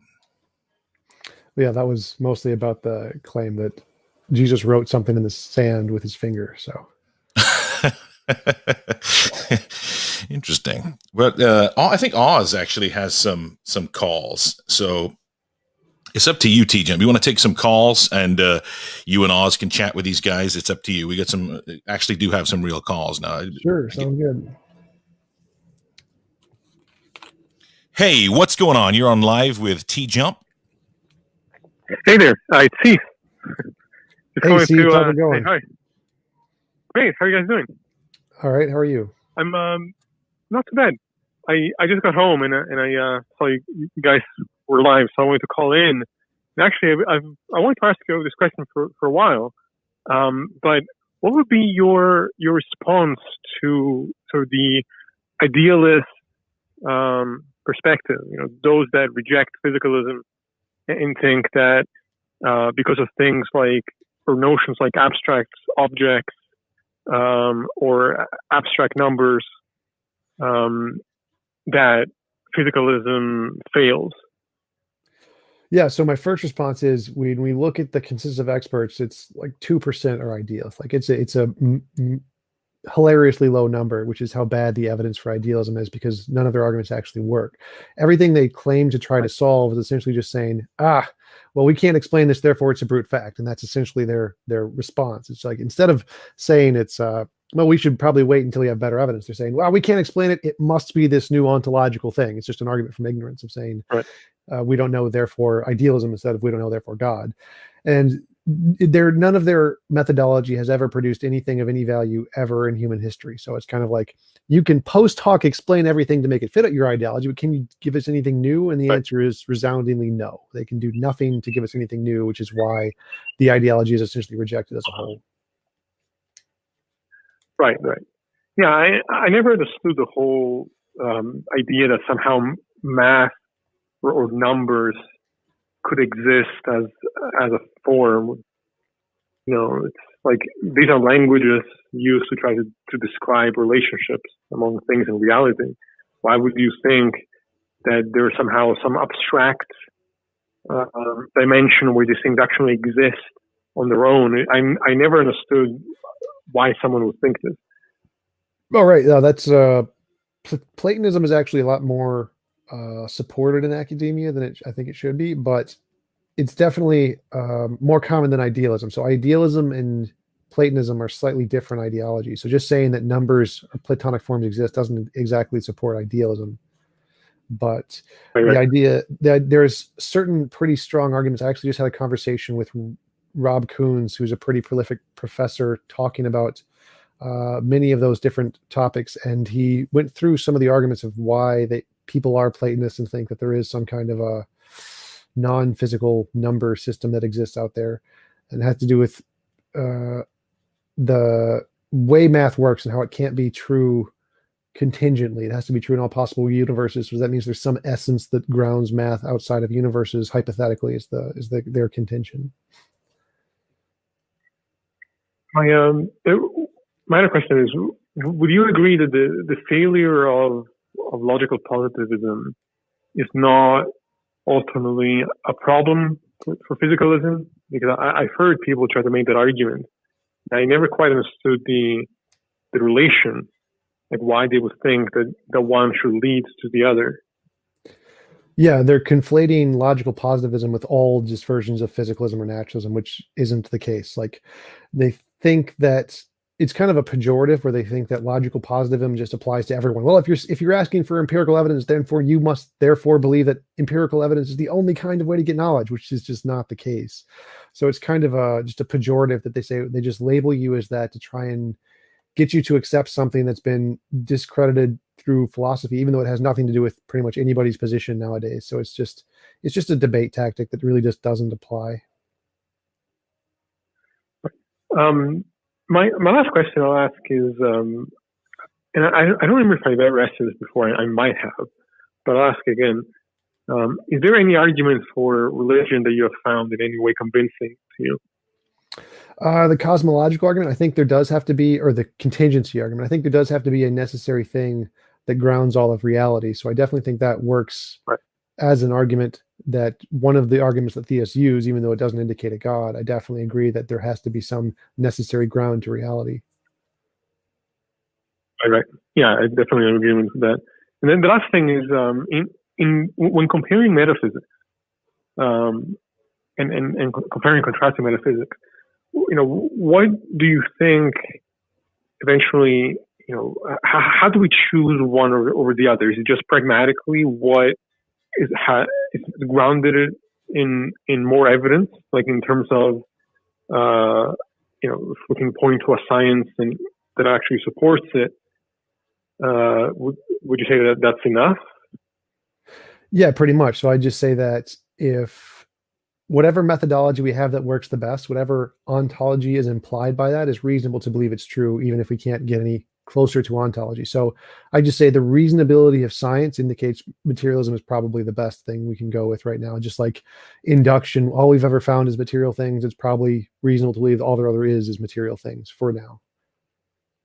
So even if, someone might say, well, you're assuming metaphysics even when doing science, the response would be, yeah, but the difference is that we can actually see the work in a way that's concrete rather than purely speculative.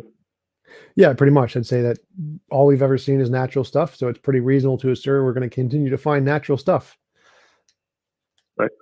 All right. Well, yeah, that was all. Cool. I'm sure I'll think of more questions next time I see you around. But yeah, thanks for taking my call. Yep, no problem. I appreciate you guys. Cease to know. We love you guys. We love you guys over at the Axioms on Trial, man. Thank you. Thanks for calling in. Thank you. We love you guys too, and let's catch up soon. Absolutely. Take care, man. Take care. False alarm. I thought that was a creepy theist. Sorry, man. It was an atheist. My bad. Let's see here. What do we got? Let me bring this son of a gun back in here.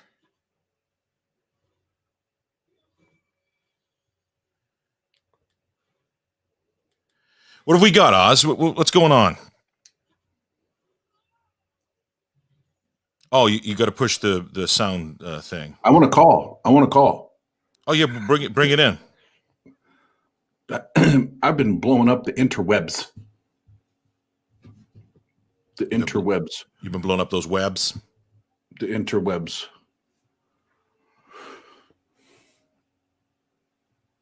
Any voicemails we can call back? Let's see.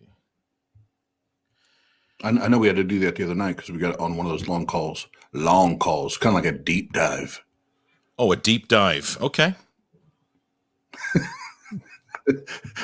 TJump's eyebrows went straight up when we said deep dive. Yeah, like Oz pays you to play that clip every time, doesn't he? He's like, you must play this clip. He does. It's not anything that I didn't spend any time editing that up, TJump, you already know because you're my number one fan on my fans only page. When you go into my page, that's the intro video. Quit acting like you don't know. Yeah, it's like, do you like dives? Do you like them deep?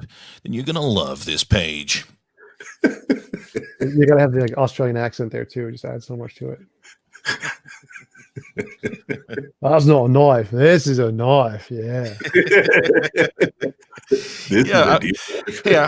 I hopped into Tom's Discord the other day and I got mobbed by his minions. They're all like, "Who's this Australian guy?" I'm like, "What?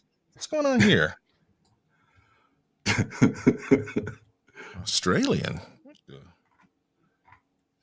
What's going on with your minions, Tom? You got some minions in your Discord, man. What's going on over there? Yeah, it's. I think Stripper Liquor just asked that would they be named. They want a name now. Like some YouTubers like to call their followers certain names, and like Stripper Liquor, like you should just call them the Jumpers or something. The Jumpers or something like that. Jumpers is good. I like that. I like Jumpers. I don't know. I think it's cringy. It reminds me too much of high school because I got called Jumper. It's one of my nicknames, unfortunately. Oh, your nickname was Jumper in high school? Was one of them. Really? Yeah, I got called, "Hey, jump, jump. Why don't you jump all the time?" Oh, like they were pushed. That's kind of cruel. I'm not a fan of that. That's not. It's not a cool thing. I mean, I get it that it's your actual name, but that's not a cool way of tying it in. Yep.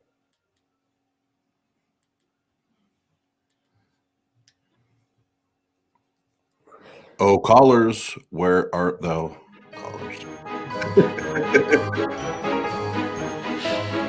706-236-7608. Do you want to speak to Tom? Do you want to speak to Oz? Probably not. Call in. 706-236-7608. Look at this face. He's been struggling with COPD for about 3 years. Oh, terrible. Just a terrible cough. We need for you to call in and help him kick this habit of smoking actual Bible pages. He rolls them up and smokes them.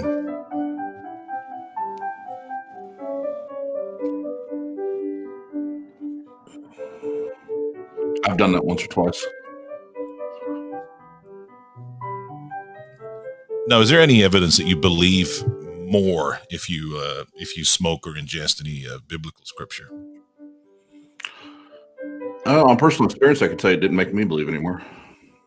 I think it depends on which kind of Bible. Like I think the NIV laces their stuff with a little bit of cocaine, so I think it does work that way. Has a little more addictive nature to it.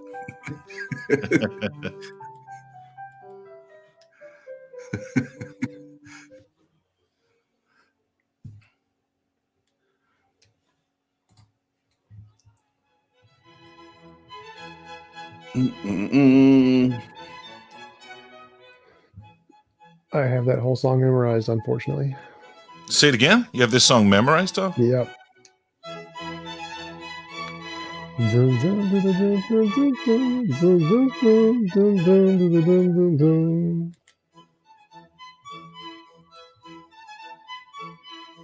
Start live now. Start live now. You should call in. You're welcome.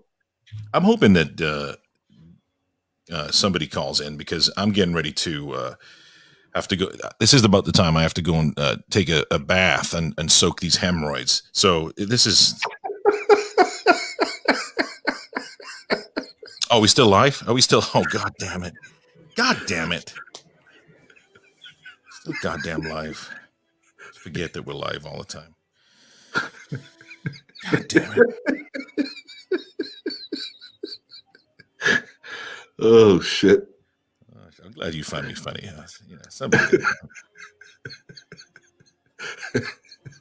Who the fuck says that? I'm gonna go soak my hemorrhoids. What? Yeah. Oh, and everybody that watches the Atheist Roundtable, thank you.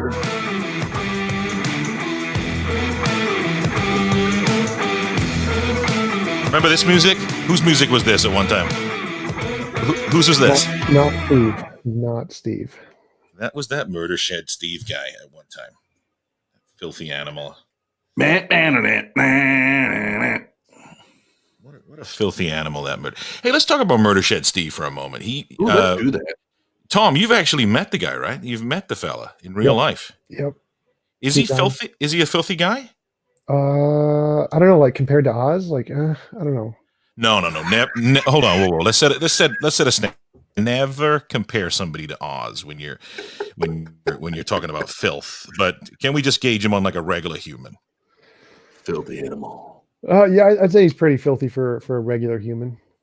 Like the blood stains are kind of get brown after a while. Yeah, he came on the stream once with like leaves in his beard, and he didn't know they were there. I'm like, what? I remember that day. We had to chase that guy through the woods. That was odd. Now, what's the actual travel distance between you guys? 20 minutes. Really? The skepticism is close up there in Minnesota. Yeah, I mean it's Minnesota, so I can just like gun it down the highway at like 90 miles an hour is fine. Yeah. TJump, you seem like a Corvette guy, don't you? Corvette. The new ones are actually kind of nice. I don't like the old ones. Like all of the ones prior to 2020 are garbage, but the 2020 one's really nice. Are you a sports car guy? You remind me of a sports car guy. Which sports car guy do I remind you of? You just want something that's going to go really fast. Not really, because I think I want better gas mileage, so I don't have to spend money on it. I want a junker because I don't want it to be destroyed by the winter and all of the salt they put on the road. So I'm mostly junker guy. I'd like a nice car, but it's not worth the money. Okay, so swing and a miss. There you go, ladies and gentlemen. I do like nice cars. Like I really like Mercedes AMG GT. I think is a really cool car. Yeah, I'm a luxury guy. I love a good Cadillac. Just sit back, chill, put a couple of bumps in the trunk, roll blunt.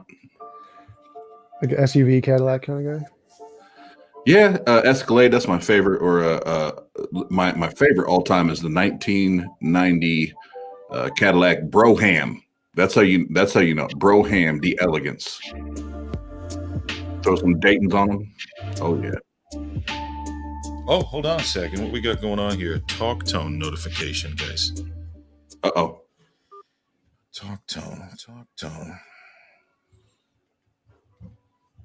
All right, Oz. Talk tone. It says Mrs. Tia Mills. Tia Mills. How do I know Tia Mills? How do I know that name? Mrs. Tia Mills. Who's that? You did this last night. Huh? You did this last night. No, I didn't. Mrs. Tia Mills just called me. It says, "Hey, holla at me, Big Daddy Pasta." Who is this? Who's this troll? That's my wife. Oh, it is. My bad. No, seriously, my bad. Dear me. What is that? She jumps like, what the fuck did I get myself in?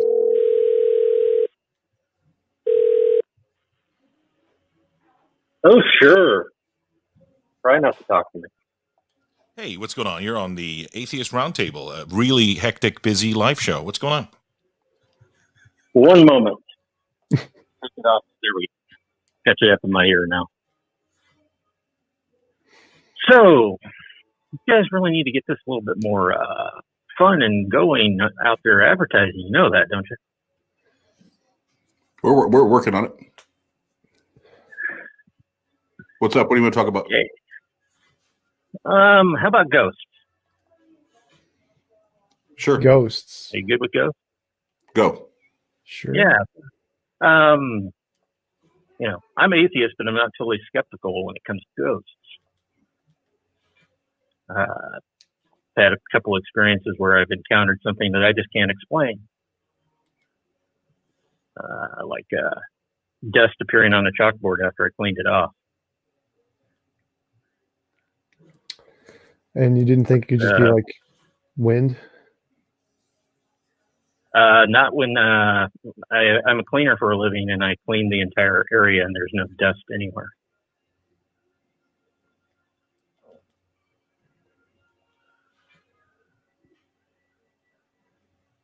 Chalk residue.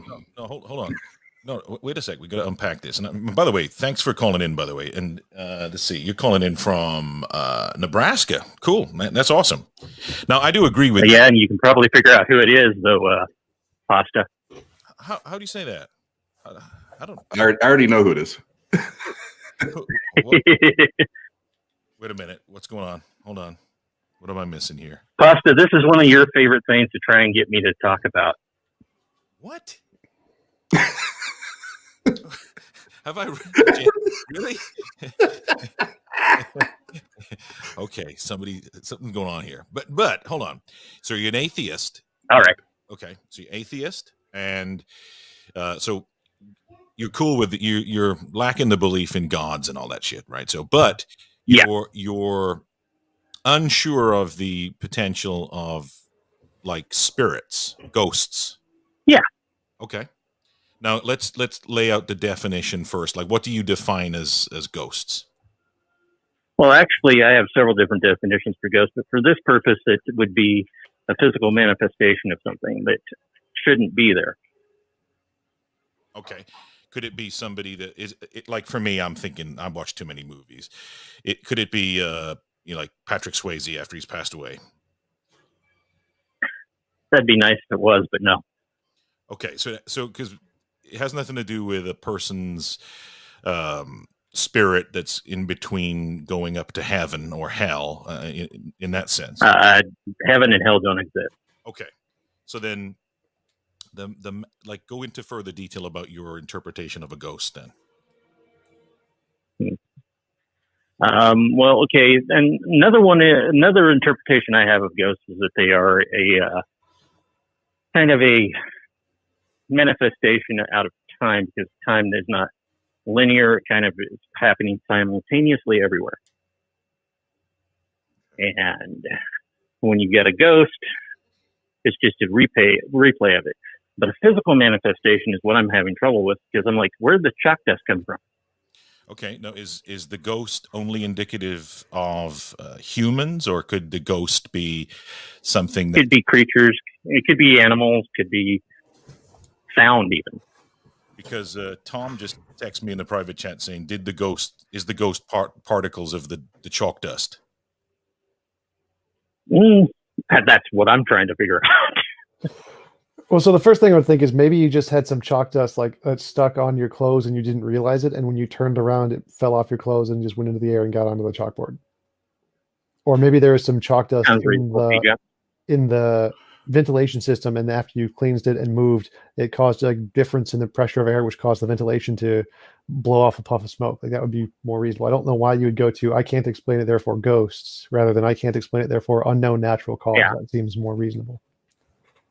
Mm-hmm. Or he saw something that looked like chalk and he snorted it and it wasn't chalk. Yeah. If only, man. If only. The good old days. So have you figured out who this is, Pasta? Well, I honestly wouldn't have known. I think Oz gave it away, but I honestly wouldn't have known. No. So this is Grumpy, right? Yes, this is Grumps. Well, Grumps, thanks for calling in. But honestly, I would not have known because, no, I don't recognize your voice through the call for some reason. And I didn't know you were into the paranormal. I think there's another. You've actually asked me several times on this on TikTok. Really? Yes, you have, sir. You know, there's another guy named Travis on TikTok. He's a nice guy, but he's got some paranormal claim, and he gets frustrated. Yeah. He gets frustrated because nobody chats with him about it. But he's got photographs and things. Have you seen that guy? No, not yet. Okay, I'll check him out. And can I just say something to TJump that I really appreciate his input on there. I never thought about that little scenario myself. Sure, no problem. Anytime. So this gentleman named Travis Grumps, he's got photographic.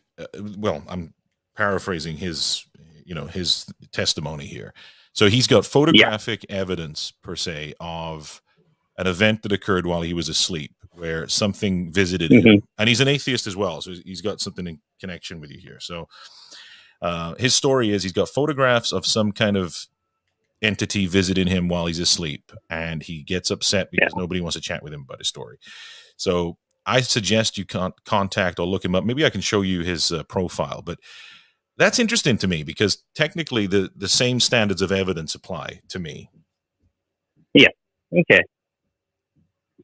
Well, I appreciate your time, and I just wanted to give you a little bit of a problem anyway. I appreciate. You know, we're massive fans of Grumpy Old Cuss, guys. You know, Grumpy is one of the main mods of the channel. Actually, he's the CEO of mods, and he does a lot of work for Just Jeff in the Let's Talk Religion Discord. He's an advocate for the community, and even though he believes in goats, we haven't lost any respect for him at all.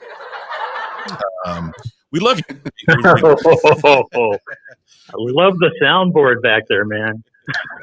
He's one of the mods. He's going to start posting pasta's ugly in the comments every time. Just everyone is only allowed to say pasta's ugly. God damn it. No, I do that anyway. Told me all the goddamn time. God damn it. All right. Well, this is a really great idea, guys. I hope it takes off a little better. Like I said, you need to get a little bit more PR out there about it. Yeah, absolutely. I'll see what I can do. We're testing the waters. Thanks, Grumps. All right. Good night. Take it easy.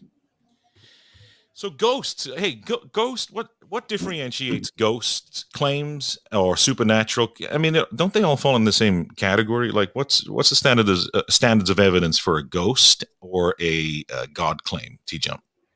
All the same, novel testable predictions. Anything that makes novel testable predictions is good evidence, no matter what it is. If you said there was a square circle and that square circle could give you the next lottery numbers for the next 10 lotteries, I would believe in a square circle. So anything that makes novel testable predictions is good evidence as far as I'm concerned. Right. So if I'm in the kitchen and I see like something, I actually see something move and I can't understand why it's moved. The fact that I just jump to the conclusion and say, ghost, Caspa, you did it. There's other things that there could be like a million other things that caused that thing to move. You have to be able to demonstrate or rule out, things that you might not even be able to understand before you can just jump to the conclusion and say ghosts. Well, you can't ever rule anything out. That's not really a possibility. All you can rule out is very specific falsifiable principles. So, for example, you could never rule out a ghost, or you could never rule out a god, or you could never rule out an unknown natural thing. But anything the supernatural can explain can always be explained by the unknown natural. So it's always reasonable to assume it's probably a natural thing you just didn't think about yet. There you go. I think we meant the same thing, Tom, but you're just better at saying it. I'll go with that. I think we can agree to disagree. You know what I'm saying, Tom? Anyway. Mute his mic, Oz. Mute his goddamn mic next time. I'm supposed to be the cool motherfucker on this show. Goddamn. Damn it, Tom. Wait till he has a debate. Wait till he has a debate coming up. I'm just going to barge into that shit.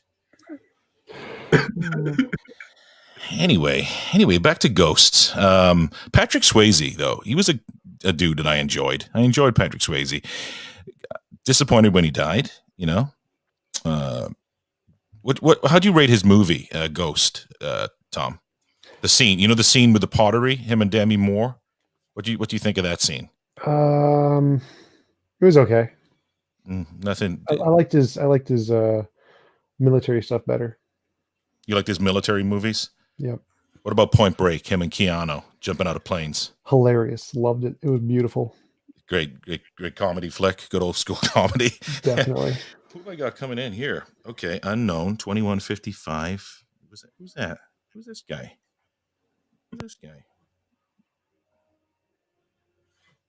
Who's this guy?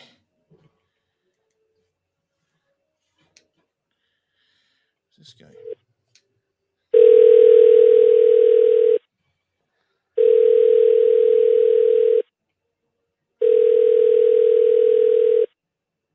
Hi, you've reached Braxton's cell phone. I work night shift, so either leave me a message or text me. Thank you. Have a good day. At the tone, please record your message. When you've finished recording, you may hang up or press 1 for more options. To leave a callback number, press 5. Hey, Braxton, this is Pasta Mike. If you could go ahead and refrain from using the super chats and actually just wire me $6,000 into my personal account, that would be great. Much love, brother. Thank you. Bye. Call me. Text me.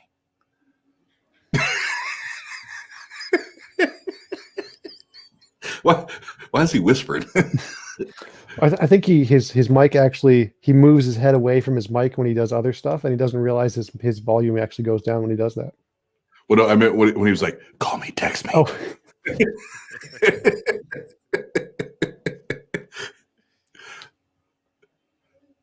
Oh man, I at least wanted one more.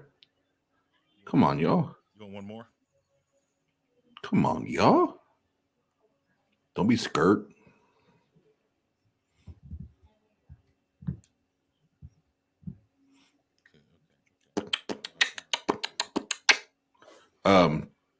TJump, I heard you can flow. You got bars? No, I cannot do that. I can play guitar though. Troll, I can't take your phone call right now. Oh, the troll. Yeah, I did hear you shredding it up on one of the videos. How long you been playing? On and off for years, several years. What kind of guitar are you on? I have a Fender Bullet 1981 American made, a Ibanez something, lots of letters and stuff, and an acoustic. I love Ibanez. I love the thin neck. Yeah, Ibanez are right now my favorite brand of guitar.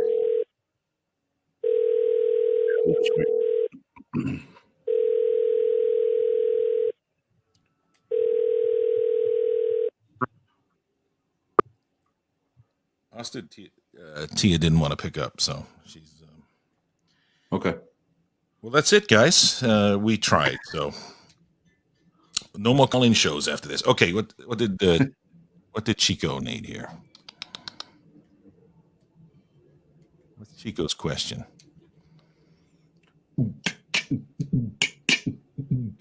Oh, here we go. Okay. All right. Chico, would you guys let other atheist TikTokers, YouTubers make channel plug commercials during low call areas? Yes. I don't fully understand your question, but I'll just say yes because I love you. Call me, text me. Call me, text me.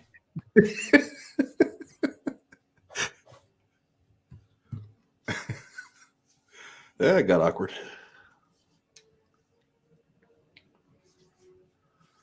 Hallelujah. Praise the Lord.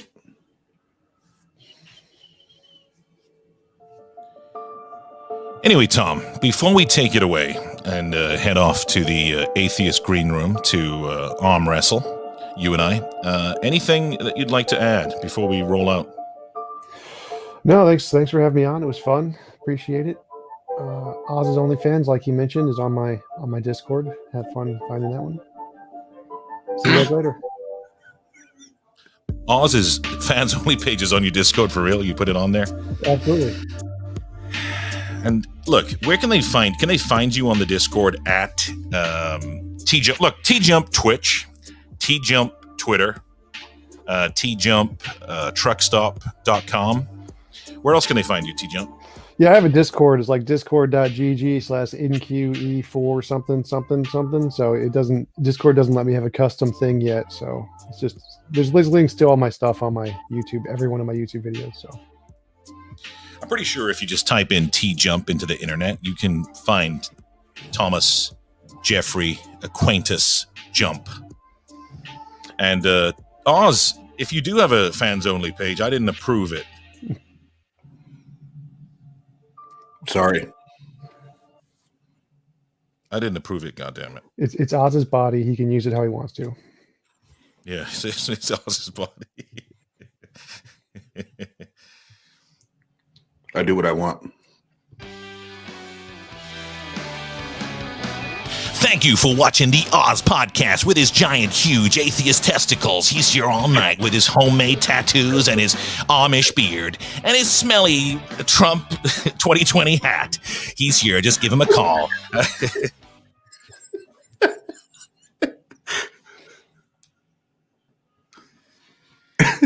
Anyway.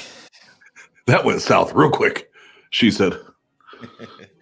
Thank you guys for joining in and having some fun at the Atheist Roundtable. Tonight was a little bit of abysmal. Folks didn't really call in like we wanted to. Maybe we should have kept the first guy on the call. I was a little bit hasty taking him off. But needless to say, we're learning, and this call-in show is going to grow. What do you think, Oz? Oh, for sure. It's shit's going down. It's going down. These are the practice reps. They need to take some tips from the guys on the line. They got a good thing going.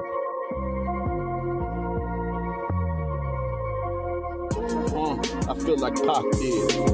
Picture me rolling in and this might be them holding it. Make everything golden and now you are beholding the best that did this. And you are my motherfucking witness. So get this with that motherfucking quickness. And don't blame me, cause you're lazy and you don't rhyme like me. And you don't rhyme like me.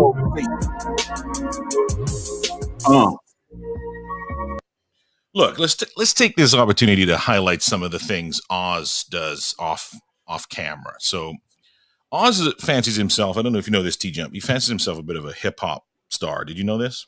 Not a star. Not a star. No, he does. He thinks he's a hip-hop star, right? So what you don't know about Oz is Oz likes to flow. Is that what they call? Is that how they say it? Flow? Sure. Okay, so Bars. Oz likes to flow. Bars. Wait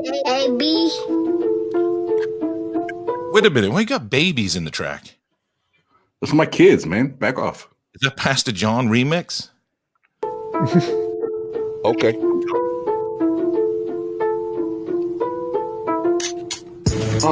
I'm a poet, you know it. Give me this mic. I'm a short. Let me make a statement. Your blatant hate is a great source of entertainment. And let me state the latest while you're waiting. And thank you for your patience, kids. Say hi to Satan. How many you know get sick like me?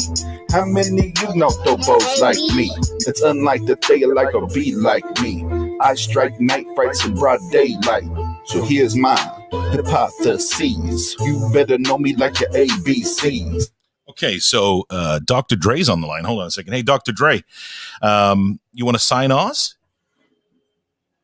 Shit, guys, I'm out. Fuck you. God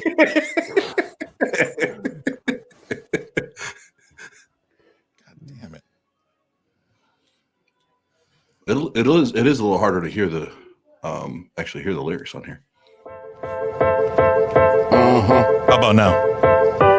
Okay.